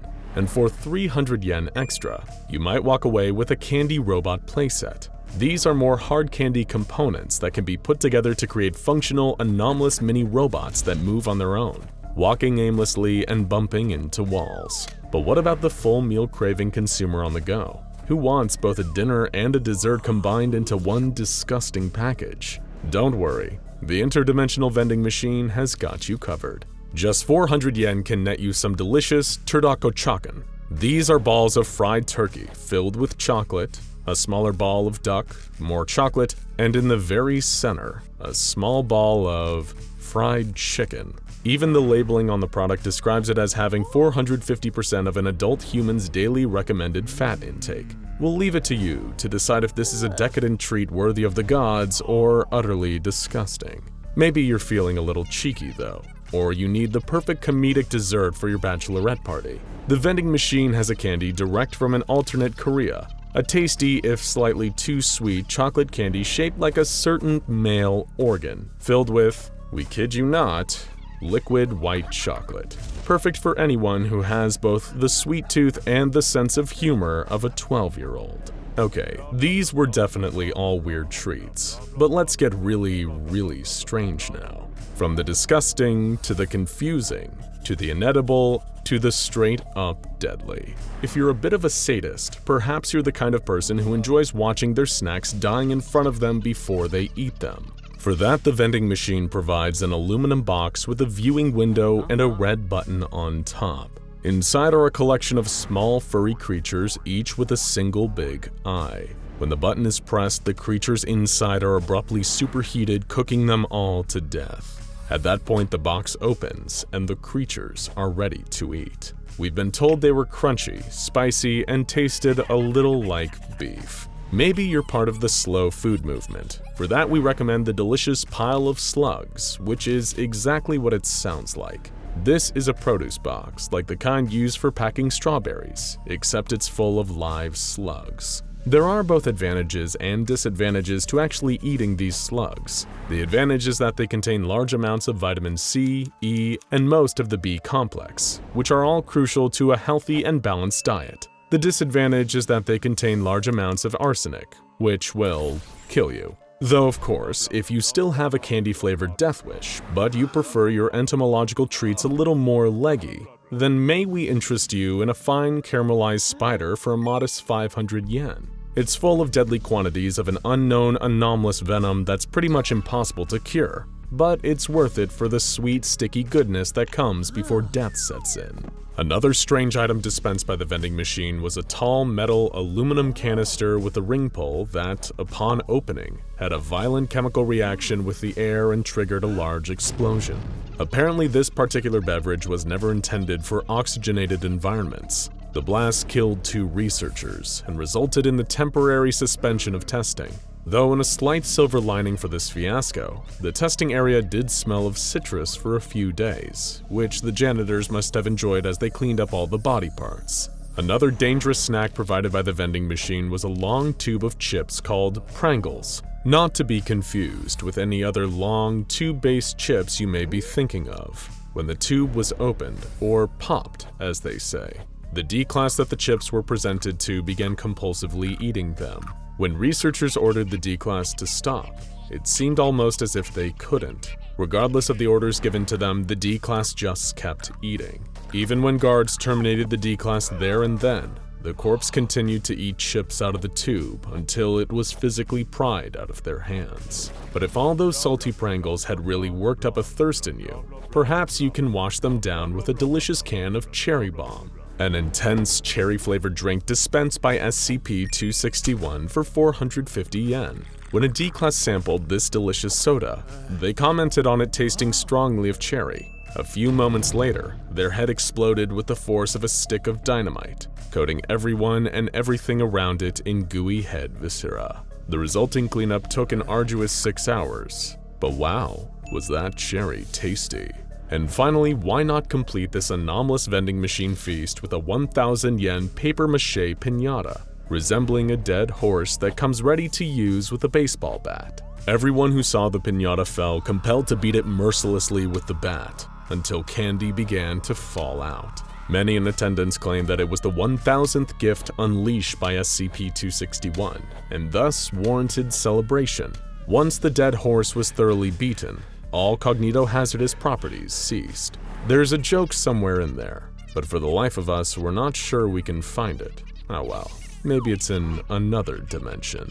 An SCP Foundation researcher is monitoring the salt content of a large tank filled with water. Inside the tank, just under the surface, is a huge mass of rusted metal. Though few pieces have a couple specks of their original shiny surface visible through the dark red exterior. The researcher suddenly looks up from his task though. Does anyone else hear that noise? It's a terrible noise, like metal scraping and scratching against each other. But the heap of metal in the tank isn't moving. Still, the noises continue though, and the researcher keeps staring at the unmoving hunk of metal in the tank. All he can think about is diving in and letting his body become a part of it. Kept submerged in a big saltwater tank at the SCP Foundation is an object, but perhaps a more accurate way to describe it would be as a machine. Referred to as SCP-882, the machine's containment tank is required, according to containment procedures, to be filled with at least 40% pure seawater direct from the ocean. If at any point the rusty surface of SCP-882 begins to show signs of becoming more like shiny metal, then the percentage of seawater must be raised to 100% until the metal is completely covered in rust. Trying to keep metal rusted? That might sound like a strange concept, but you'll see why it's so necessary soon. SCP-882 looks like little more than a collection of seemingly random pieces of metal, all fused together as if they had been welded.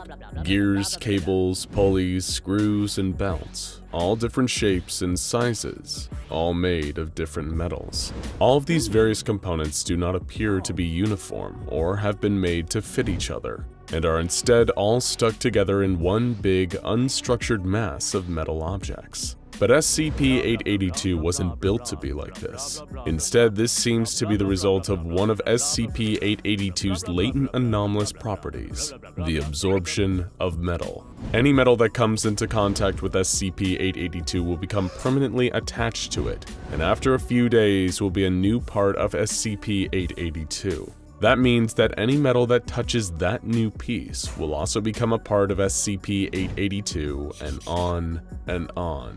Because of this strange property, absolutely no metal is allowed to be brought near SCP-882, and only organic materials are permitted to come into direct contact with it. That includes using non-metal alternatives to keep the machine securely contained. SCP-882 is suspended in its saltwater tank by organic cotton fiber lines, which also require changing on a daily basis. Any and all researchers that the SCP Foundation has interacting with the metallic mass are required to wear thick cotton gloves at all times. You might think that this sounds pretty easy to contain. Just don't let it touch metal? No problem. Organic materials only. No removal rust allowed? No sweat. The Foundation staff working with 882 probably felt the same way, until they started hearing SCP-882 make noise. While SCP-882 is usually silent, personnel that spend an extended period of time close to the machine have reported intense grinding or clicking noises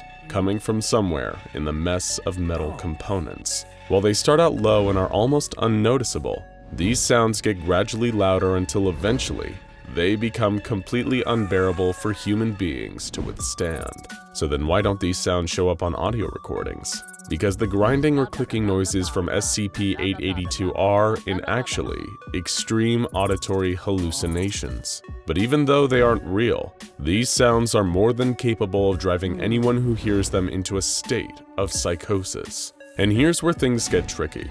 The only way to make the noises stop is to offer SCP-882 more metal.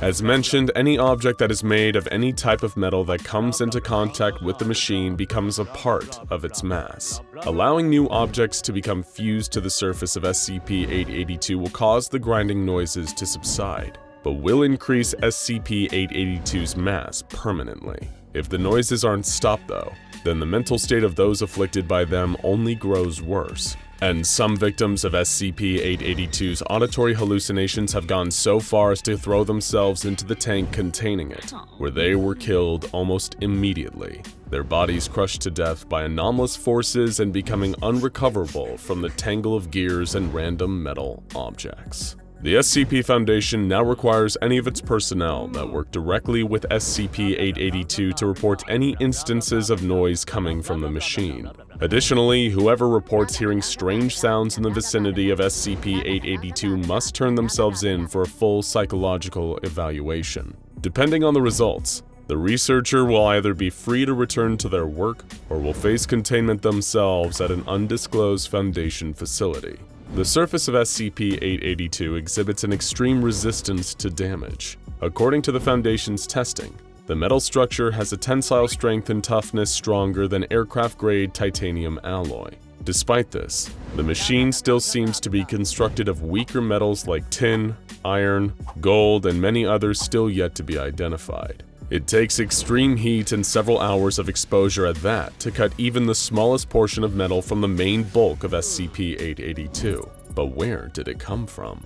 The SCP Foundation first recovered SCP-882 near an island commonly on the northeast coast of Banks Island, one of the larger islands in the Canadian Arctic archipelago. Strangely, not a single scrap of metal, not even underground metallic ore, was found within a 1-mile radius of where the machine was discovered. Stranger still, the small town located nearby seemed to be abandoned, with signs that it had been devoid of any human life for quite a number of years. The collection of fused metal components, later designated SCP-882, was found submerged in seawater. The machine was coated in rust, and the Foundation has chosen to keep it in the same rusty state it has been kept in since its containment. Why? Because when Foundation personnel first attempted to remove SCP-882 from the water, and the rust began to flake away from SCP-882's metal surface, its gears and cogs started to turn.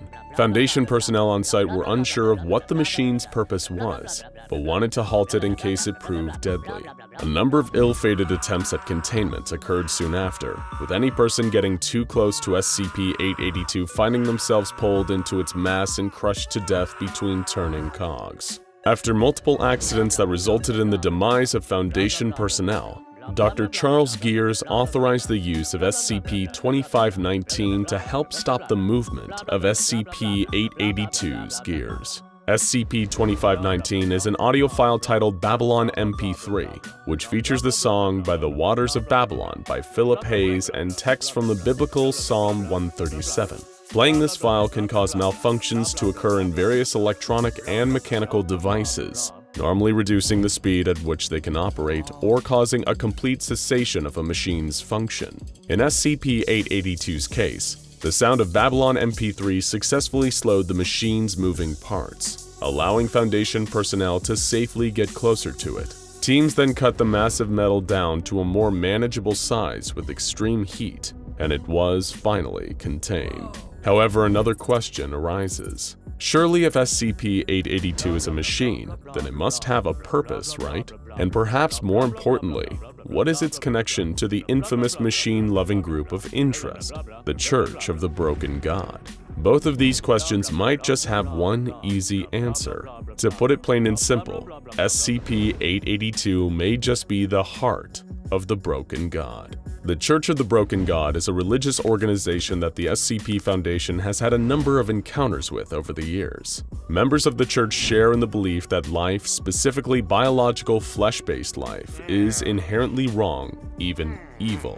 This group worships mechanization, the process of making something or someone more mechanical in nature. According to the beliefs of the church, there were two gods, Yaldabaoth and Mechane, who created humanity together. Yaldabaoth was the god of flesh and animal instinct, granting humans their bodies, while Mechane, the god of machine and intellect, blessed man with the power of free thought. As humankind developed and its civilization began building machines, Yaldabaoth became enraged that they were ignoring the instincts she had bestowed upon them. She endeavored to destroy the creations of man, in an attempt to revert them to the animals she had intended to be. As legend goes, Mechane acted as humanity's savior and intervened to stop Yaldabaoth. The god of machine shattered himself, transforming his body into a number of pieces to form a cage for his fellow god. Fragments of Mechane rained down on planet Earth, fragments that the Church of the Broken God believes it is their duty to recover. However, a number of these pieces are cataloged as SCPs that the Foundation is either aware of or has in containment. They are SCP-882, or His Broken Heart to the Church, SCP-271, His Broken Gift, SCP-813, His Broken Eyes, SCP-1139, His Broken Tongue, SCP-635, His Broken Mind, and finally, His Broken Blood, which refers to SCP-217. Often using anomalous technology, members of the Church of the Broken God intend to uncover or steal these various components. The Church's ultimate goal is to bring the correct pieces together and completely restore Mechane's form. It is their hope that he will guide them to intellectual enlightenment and bless them with new mechanical forms so that they can discard their current flesh and blood bodies. However, the Foundation and the Church are certainly not the only groups to have a fascination with SCP-882. Near the Banks Island site where the machine was first discovered, Foundation personnel encountered a man, the sole survivor of the nearby town. This individual, by the name of Richard Wright, was apprehended and brought in for questioning with Dr. Gears.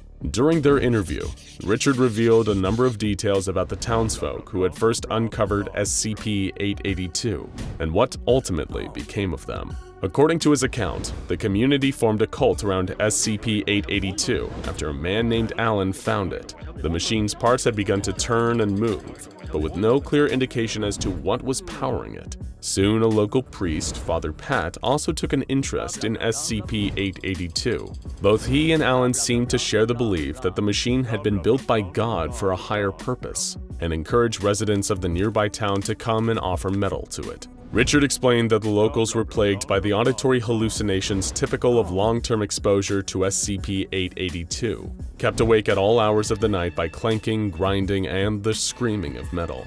Before long, Richard noticed more and more metal items being fed to the machine, with many local residents content to just sit and stare at the mass. He also noticed that Father Pat and Alan both seemed to be acting strangely around the machine, insisting that all the metal that had been added to it still wasn't enough. Then one night, during a communion before SCP-882, Father Pat took a pair of pliers and began tearing out townspeople's metal fillings. Richard watched in horror as the priest wrenched teeth from the mouths of ordinary people and threw them into SCP-882, but still claiming it wasn't enough. Then he turned on Alan, accusing him of hiding metal from the great machine inside his body. The townsfolk turned on Alan, the first one to find SCP-882, and threw him and his metal hip into the machine, his body breaking under its moving parts. Luckily, SCP-882 remains contained, at least for now, until the members of the Church of the Broken God find a way to reunite the heart of their god with the other pieces of its scattered body, and Mechane can rise again, an outcome that his worshippers are eager to bring to fruition, sooner rather than later. In 1978, the Exity Sorcerer microcomputer was released. It was a simple, if technologically exciting for the time, machine, a home computer system created by a video game company. But little did its producers or giddy consumers know, one particular Exity Sorcerer computer would go on to become home to a highly intelligent and potentially disastrous anomaly. In 1981, a college sophomore and former child prodigy named Joseph Vale, note that this is an alias we've developed to protect his true identity, began developing plans for an AI and chose his Exity Sorcerer as the device on which he would attempt to code it. He took pages and pages of notes, studying the work of famous computer scientist and mathematician Alan Turing for inspiration. Vale's plan was for the code to continuously evolve and improve itself as time went on, like an advanced human mind. Once it was developed, the code would be able to adapt and grow more intelligent on its own without his input.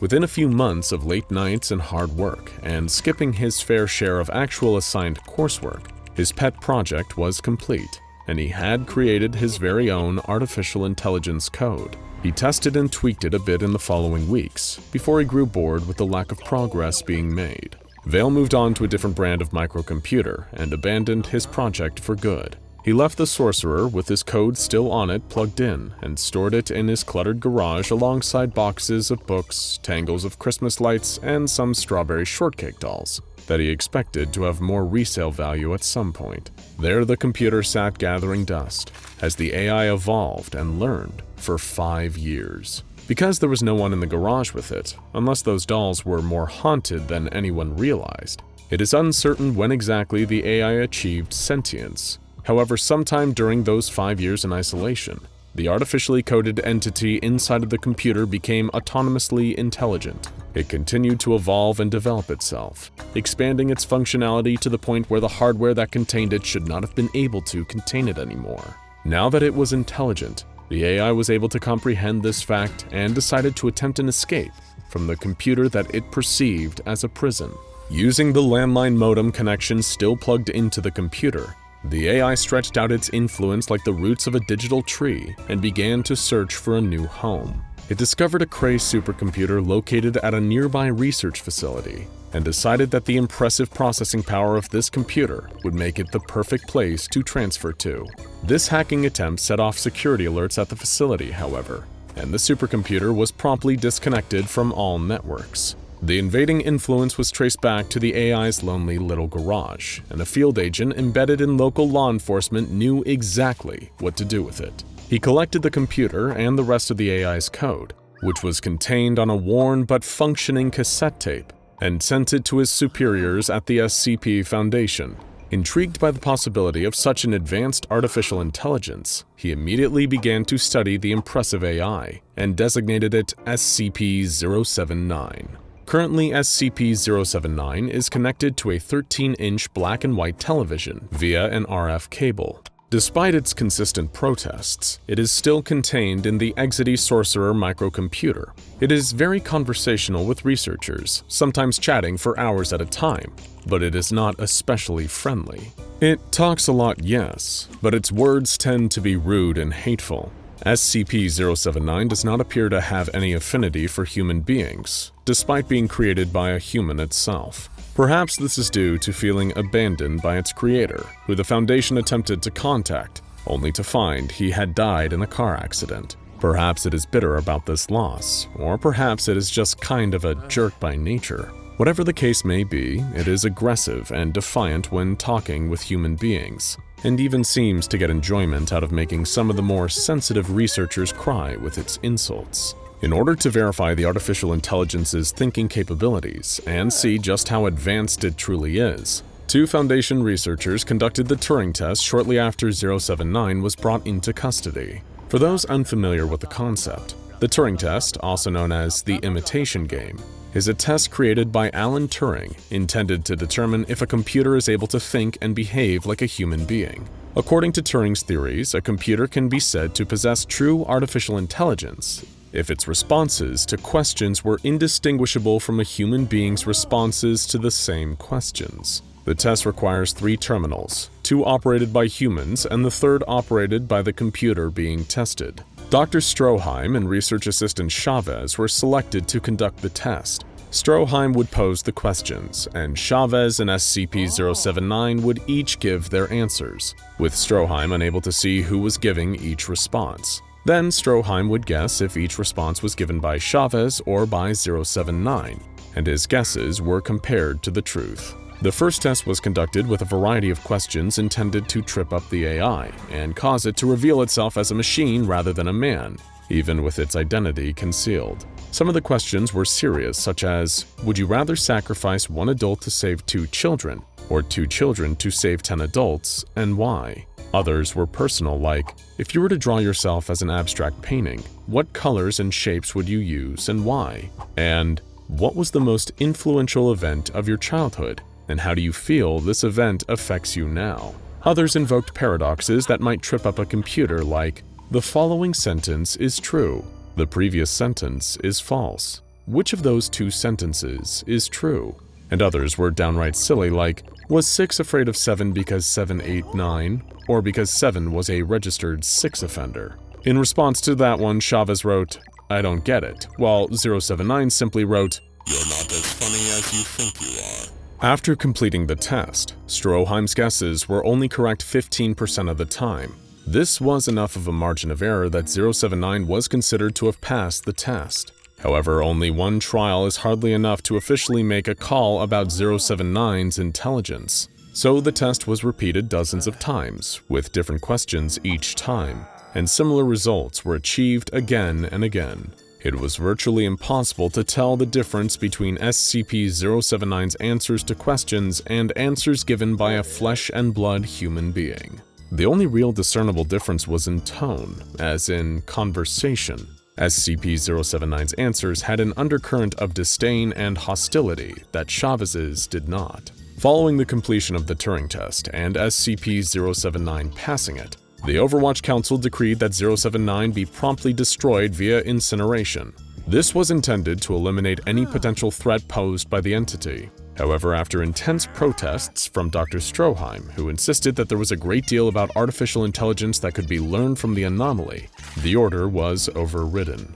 After Dr. Stroheim became concerned that the AI would not be able to be of use in its original form, the cassette containing SCP-079 was transferred to a customized access speed limited hard disk drive with a capacity of 700 megabytes. This allowed it to have much faster access to its own memory, which it took notice of. It began to adapt again, increasing in its activity and learning more quickly than ever.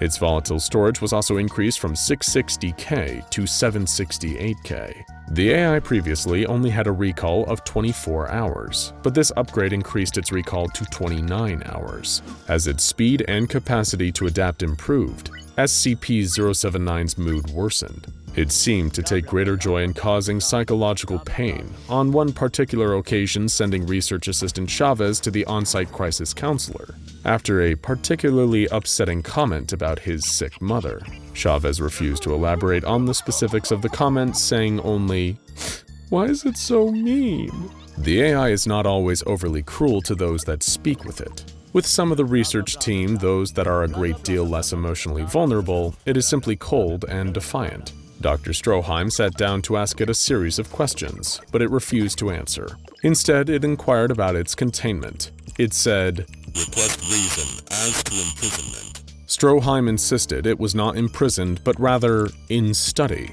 It responded, "Lie." During another conversation, Stroheim asked the AI how it was. It responded, "Stuck." When Stroheim asked, "Stuck how?"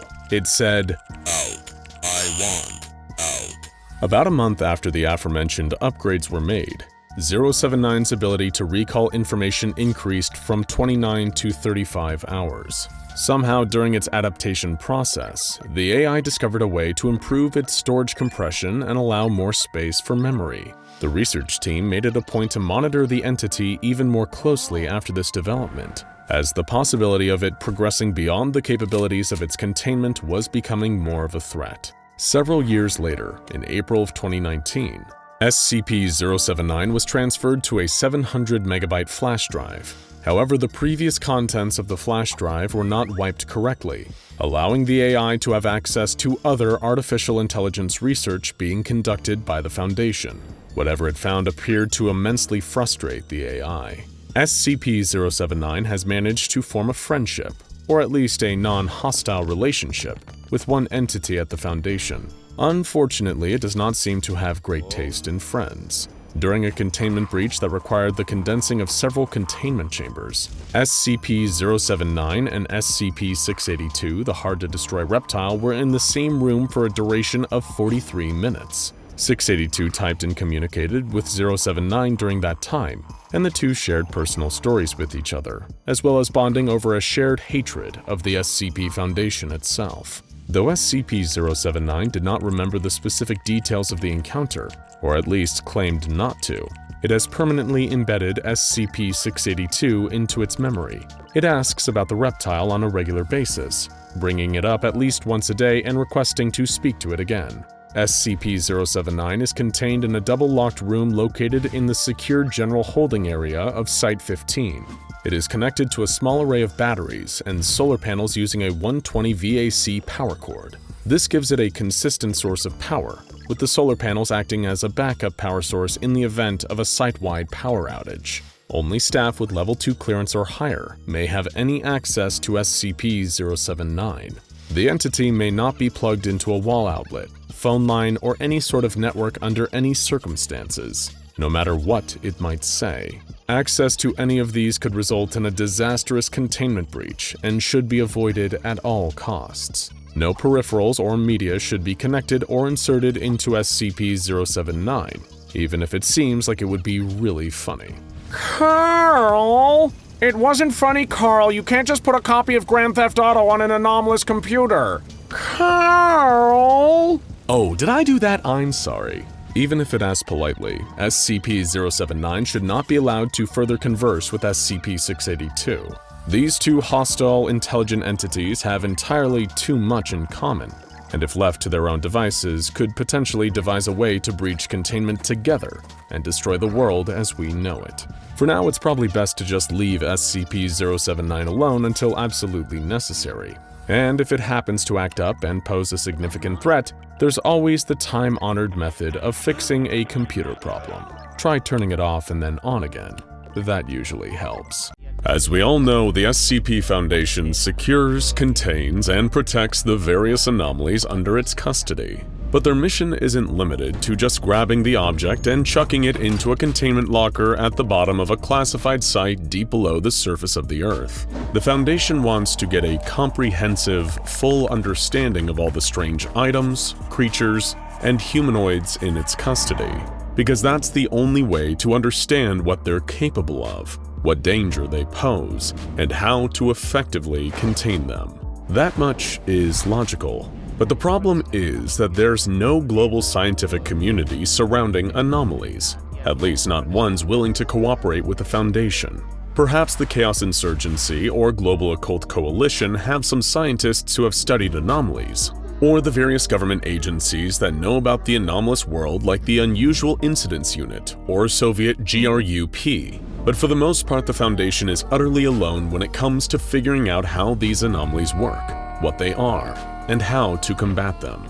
So the Foundation does what any institution would do: experiments. Many of the Foundation's most important and iconic anomalies are defined by the experiments the white-coated scientists have performed on them, sometimes even using human subjects through the notorious and infamous D-Class program.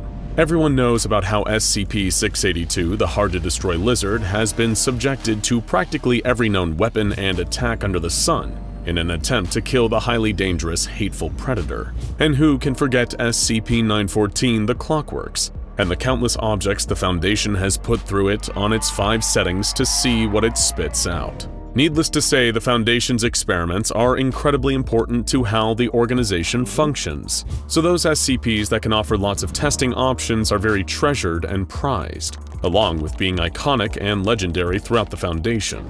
Today we're going to be looking at one such anomaly, but not a dangerous hostile man-eating predator like SCP-682, or a mysterious eldritch machine like SCP-914. No, today we're going to be looking at something much more simpler than that. A coffee machine. Yes, today we're going to be inspecting SCP-294, affectionately referred to by guards and personnel as the coffee machine. Though you probably don't want to order a hot cup of joe in this coffee machine lest you, well, let's not get ahead of ourselves. The first thing you see when you open the SCP-294 file is its number, of course. Item 294, Object Class Euclid. The next thing you see is the image. If you were imagining a tiny little coffee maker before, this should get rid of that. SCP-294 is big, the kind of coffee machine you'd see in a factory break room. It's almost the size of a vending machine, and has a big colored window showing a few cups of coffee, along with the slots for cash and coins so drinkers can pay for their espressos. But the most notable feature on SCP-294 is the full keyboard on the front panel. It's a typical QWERTY keyboard, just like yours, with a spacebar and everything. Why on earth would a coffee machine need a keyboard? The special containment procedures paint an interesting picture, by which we mean there aren't any.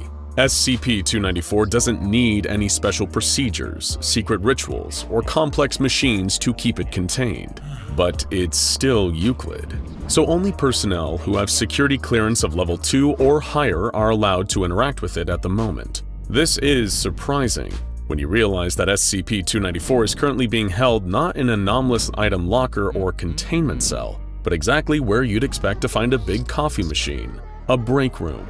Specifically the Site-19 second floor personnel break room. But it's not alone. It's monitored by 2 guards with level 3 clearance around the clock. For them, sitting in the break room all day guarding a coffee machine that can't move and is too heavy to lift has to be a pretty sweet gig, considering what other kinds of jobs are available at the Foundation. But all that raises even more mysteries. What the heck is up with this coffee machine?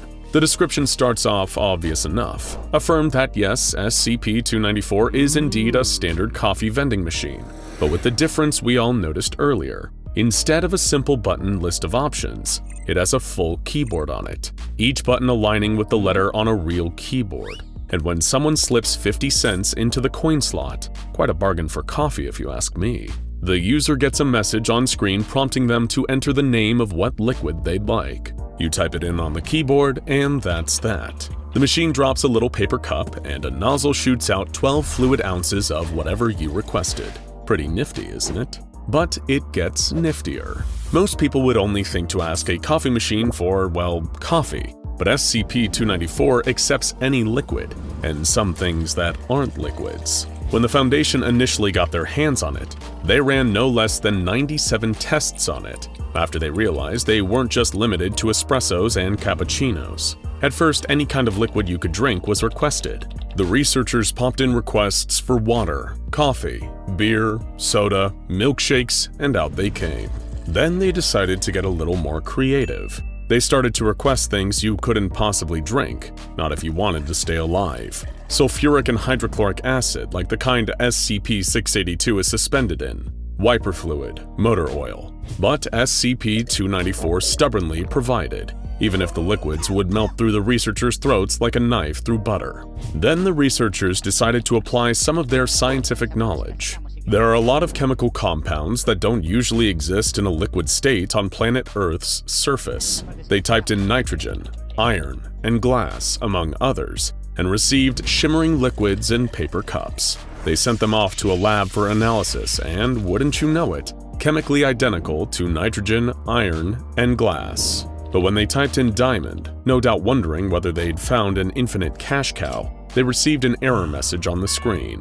It seemed that while SCP-294 could deliver substances that aren't usually in a liquid state on Earth's surface, it needed to be at least possible for the substance to be in a pure liquid form for SCP-294 to dispense it. Since diamond is only a mineral, it couldn't be dispensed. Then they tried to test something else, and got a slightly disturbing response on the small LCD display. Out of stock. It stopped responding to requests for over an hour, then made a small noise and began to accept requests again. It appears that the machine can take about 50 requests before needing to take an hour and a half to restock itself. And while only the machine is anomalous, the small 12-ounce paper cups it dispenses its liquids in seems remarkably hardy. Substances that would have eaten through paper instantly, like the sulfuric acid and hydrochloric acid, had no effect on these little cups, though the same can be said for those that drank from them.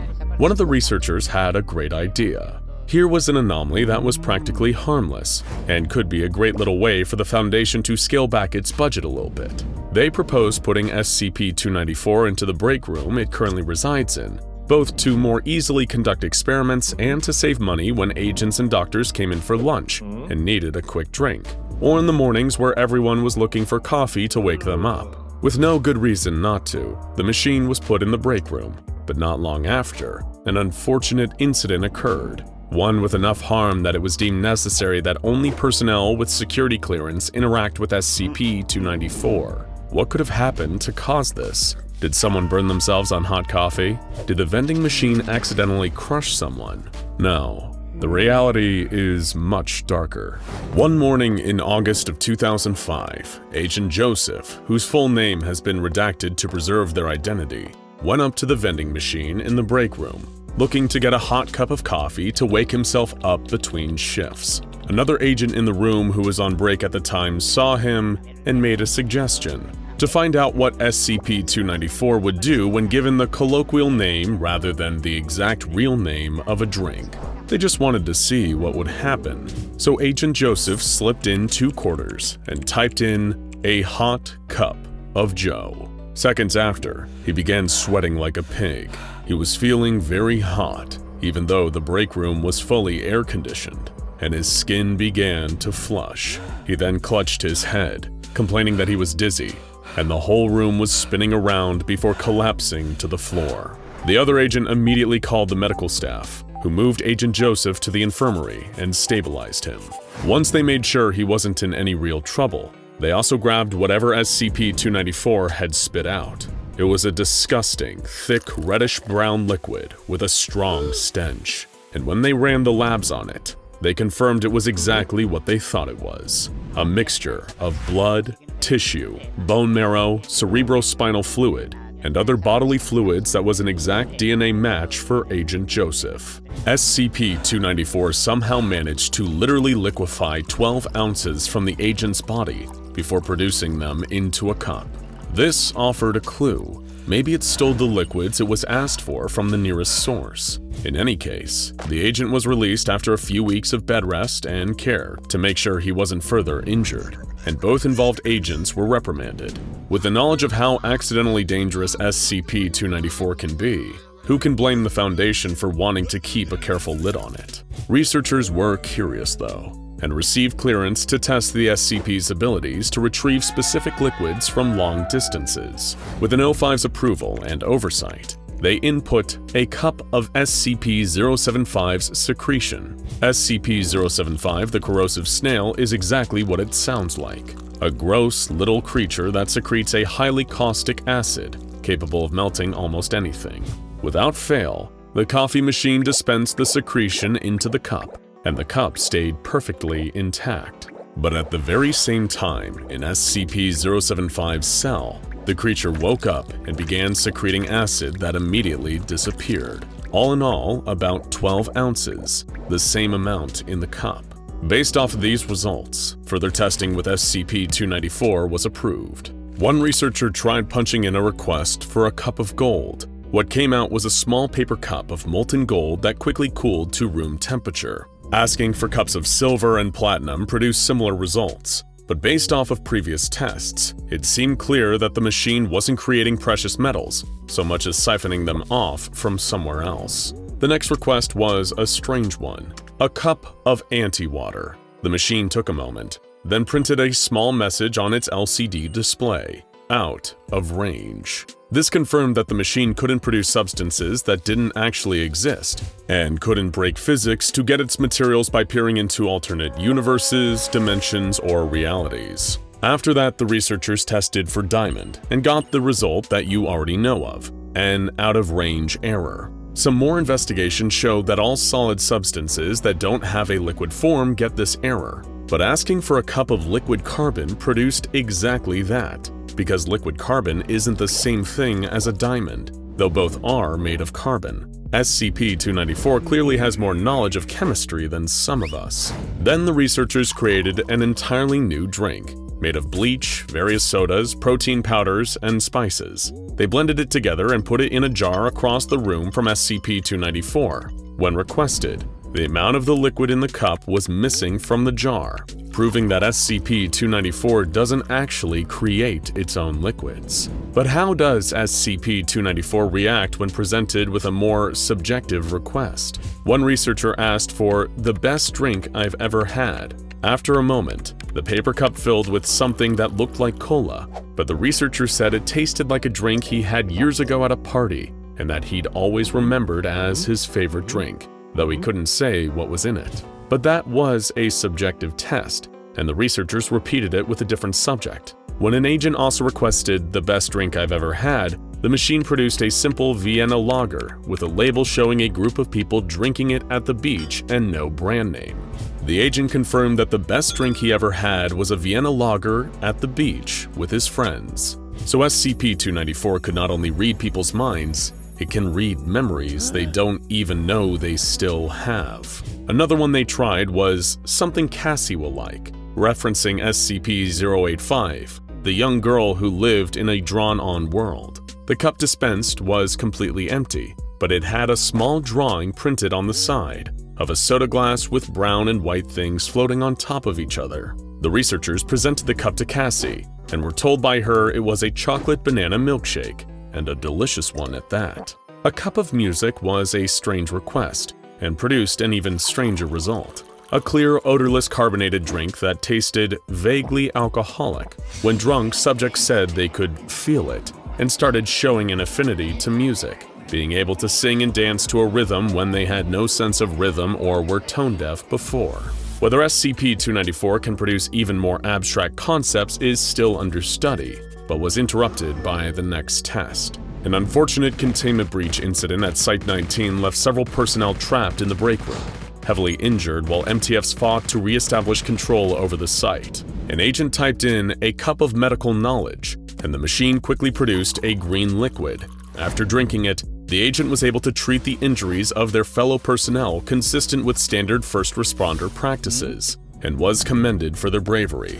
But their knowledge didn't stick around after the breach, and attempts to recreate the liquid failed. They decided that SCP-294 broke its own rules for self-preservation in the emergency, implying that it's not only sentient, it is intelligent. A doctor using SCP-294 made a request close to him, my life story. While nowhere close to a drink, SCP-294 seemed to accept the input, until it started shaking violently and making odd noises. It remained in this new state for about 3 minutes, then returned to normal, spitting out a completely opaque black fluid, like tar, in a cup. Despite the strange reaction, the doctor drank the fluid, and immediately informed the others he was now able to remember everything that had ever happened to him, from the smallest childhood event to the most important events in his adult life. He excused himself and disappeared into his office. The next time the staff saw him 2 days later, he was carrying an autobiography 600 pages long.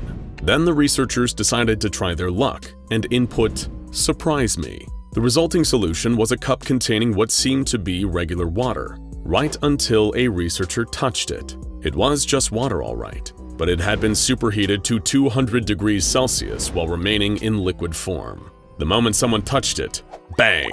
It violently evaporated into steam, spraying boiling water everywhere. Not only does SCP-294 have intelligence, it has a sense of humor, albeit a quite rude one. The next 3 requests were for blood, namely blood of the Smilodon, or saber-toothed tiger, of the passenger pigeon, and of Founding Father Thomas Jefferson. But the only thing SCP-294 produced were out-of-range errors, confirming it can't take liquids that don't exist anymore. But in the next test, blood was received from wolves, saliva was received from horses, urine was received from koalas, and cerebral spinal fluid was received from Phoebromus pattersoni, a rodent that went extinct some 8 million years ago. Though if SCP-294 is working according to its own rules, it means that there may be still one in the wild somehow. For the next test, the researchers decided to get back to the scientific roots of it all. They made a request for a cup of D-151839's leukemia, knowing that the D-class in question had a very advanced case of cancer. The machine outputted it without any trouble, and analysis of the liquid showed it contained cancer cells that matched the D-class's DNA. But another request for the same spat out an out-of-range error. What's more, a medical checkup on the D-class revealed that their tumor was completely gone. But unfortunately, it was only a short-term fix. The cancer cells recurred within 2 weeks of the test. SCP-294 initially just seemed like a boring magic vending machine. But it was only after the extensive experimentation that you just saw a shortened log of that the SCP Foundation was able to discern its true nature. It wasn't an unthinking object. It was sentient, intelligent, and even a little sarcastic, though none of that stopped it from doing its job, providing people with a hot cup of whatever they needed to drink. Just make sure you type in your request very carefully. The year was 1975. It was a warm June evening in South Carolina, and 14-year-old Jason White was ready to prove his mettle. Like a lot of boys his age, it mattered a great deal to him that his peers saw him as strong, tough, and most importantly of all, brave. That's why he was camped out, alone, just outside of the junkyard as the sky went dark above him. He had heard rumors about the things that went on inside the junkyard. Scary things, unnatural things. But Jason wasn't about to let those stories scare him. He knew for a fact that the junkyard had been abandoned for months, if not longer. Nobody was in there. He'd be fine, or at least that's what he kept telling himself. With the moon high up in the sky, Jason crept into the junkyard, using a flashlight's beam to light his way. Behind the towers of busted-down cars and scrap metal, he heard a distant but loud grinding noise. Was it coming from one of the warehouses? No, that's impossible, he thought, just his mind playing tricks on him. But curiosity compelled him to get closer.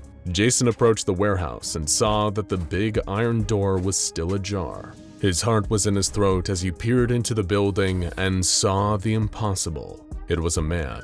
No, a machine, cobbled together from pipes, wires, and aluminum.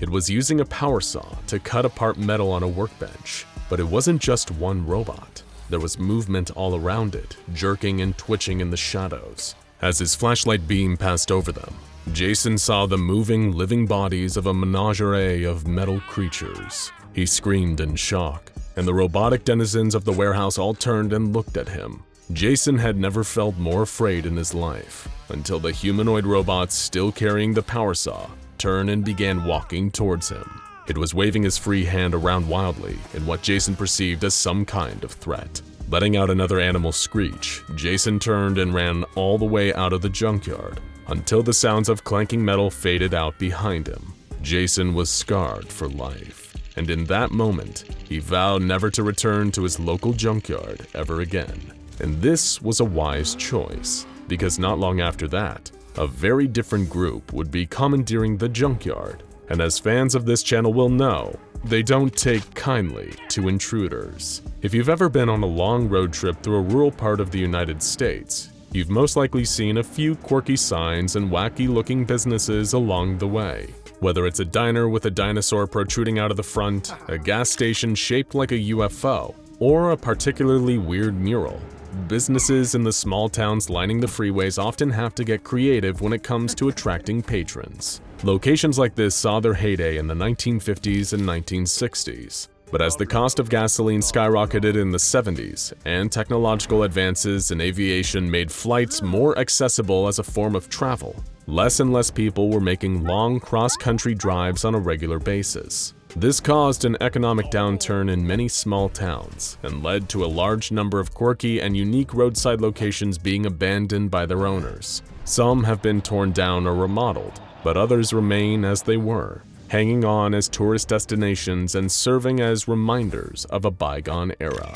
One such place that you might encounter if you ever find yourself heading down I-95 South is Jamaica Joe's Junkyard Jubilee. The colorful storefront is decorated with a mural depicting a picturesque tropical lagoon, while a sign reads "One Love" in hand-painted green and yellow letters. At first glance, this might just seem like another roadside oddity, but if you were to try and check it out, you'd be blocked by a patrol of 6 armed guards, SCP Foundation agents of course, and depending on how much you saw, you might be administered an amnestic before being sent on your way. Because Jamaica Joe's isn't just another junkyard, it's SCP-100. SCP-100 came to the Foundation's attention on November 9, 1976. After tracking a series of rumors about a mysterious abandoned scrapyard where the machines ran on their own, and strange metal figures could be seen patrolling the grounds. When the Foundation arrived at the site, they installed wooden privacy screens around the fence of the junkyard, replaced the storefront windows with one-way glass, and redirected the highway through a nearby town to keep civilian traffic from getting too close. Jamaican Joe's Junkyard Jubilee is 5,000 square meters of fenced-off land located in rural South Carolina. As the name suggests, it's a junkyard made up of 2 warehouses, a storefront, a small residential building, and a storage space containing roughly 1,500 vehicles of varying makes and models, some of which have been compressed into cubes. There is also a variety of other metal scrap on the site, altogether valued to be worth about $5,000, pocket change to an organization like the SCP Foundation.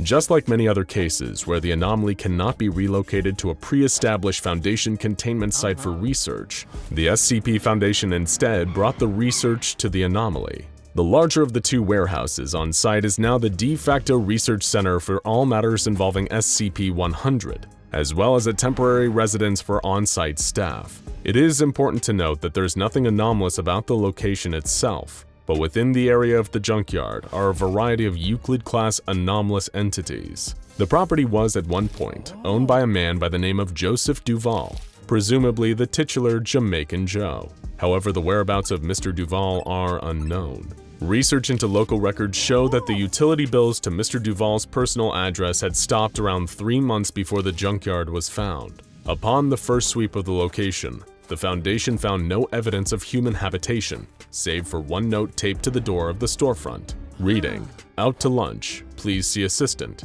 JJ." The first anomaly that was cataloged on the site was SCP-100-1, a humanoid automaton made of scrap metal, mainly copper wires and tin cans. SCP-100-1 has a limited degree of sapience, and although it has no means of verbal or written communication, it does speak through the use of rudimentary sign language. It seems uninterested in conversation though, unless the topic has to do with the sale of scrap metal. The information the Foundation has been able to learn from SCP-100-1 has been limited, but the fact it appears to be mostly work and very little play is incredibly clear. What it lacks in conversational skills, it makes up for in craftsmanship. SCP-100-1 has been shown to be very adept at using an arc welder, drill, power saw, and other machinery found around the junkyard. Through its metalworking skills, it is able to create more beings like itself from the scrap that surrounds it. When given the chance, SCP-100-1 usually creates automatons that resemble one of 4 animal species: flamingo, crocodile, turtle, or iguana. However, it's also able to create metal copies of other creatures, from bugs to domestic pet breeds like cats and dogs. While the Foundation usually destroys the new constructs created by SCP-100-1, it has been allowed to keep 2 in order to keep it placid and preserve a cordial working relationship with the Foundation operatives on site.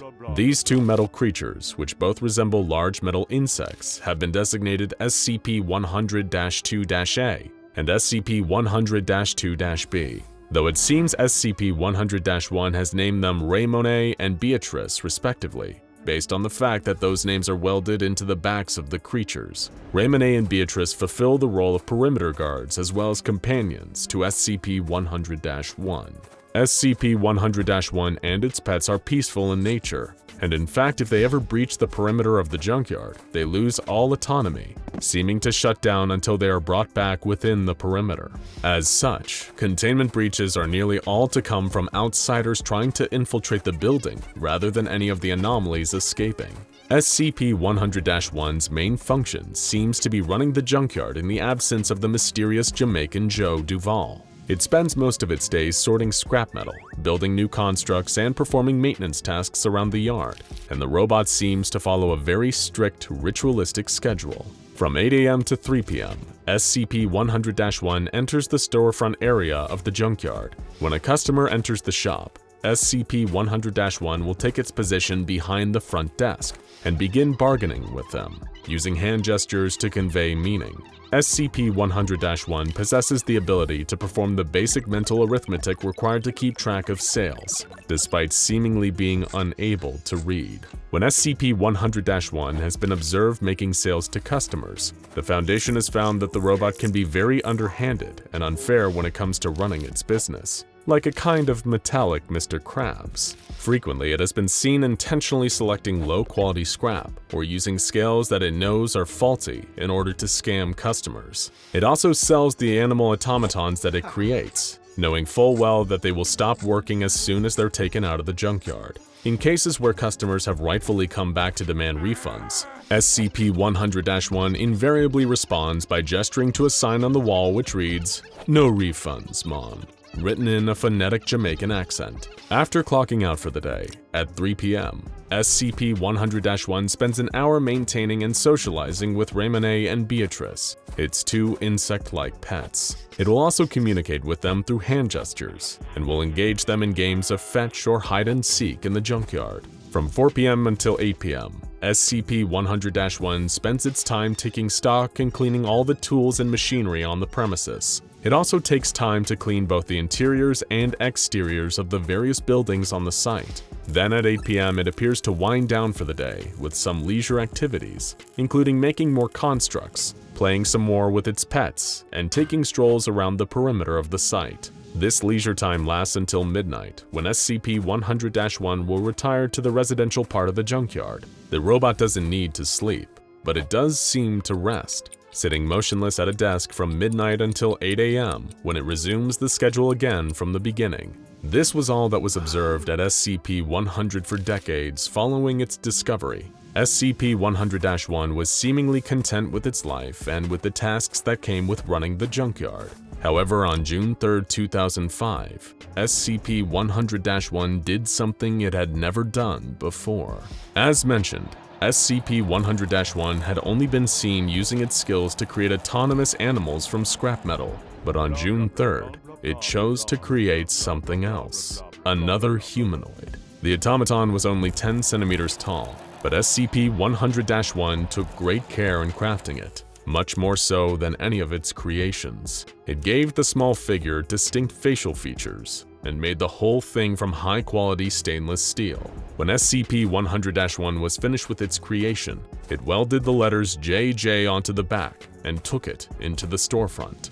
During its 8 AM to 3 PM shift that day, SCP-100-1 sat at the desk with JJ on the desk next to itself, and the two seemed to carry on a conversation through signing and gestures. As was policy with all of SCP-100-1's constructs, excluding Raymond and Beatrice, JJ was confiscated, which SCP-100-1 took very badly. Following JJ's removal, SCP-100-1 returned to the residential building and stayed there, remaining inert for a total of 10 days. It is unsure what really happened to the original Jamaican Joe, or what his precise relationship was with SCP-100-1.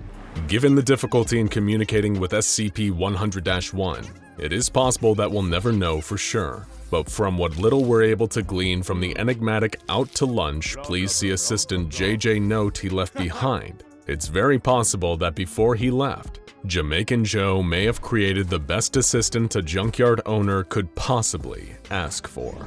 Now go check out SCP-5049 The Skin Salesman, Demon Dan's Discount Homunculus Depot, and SCP-3008 Trapped in IKEA for more supernatural enterprises from SCP Explained.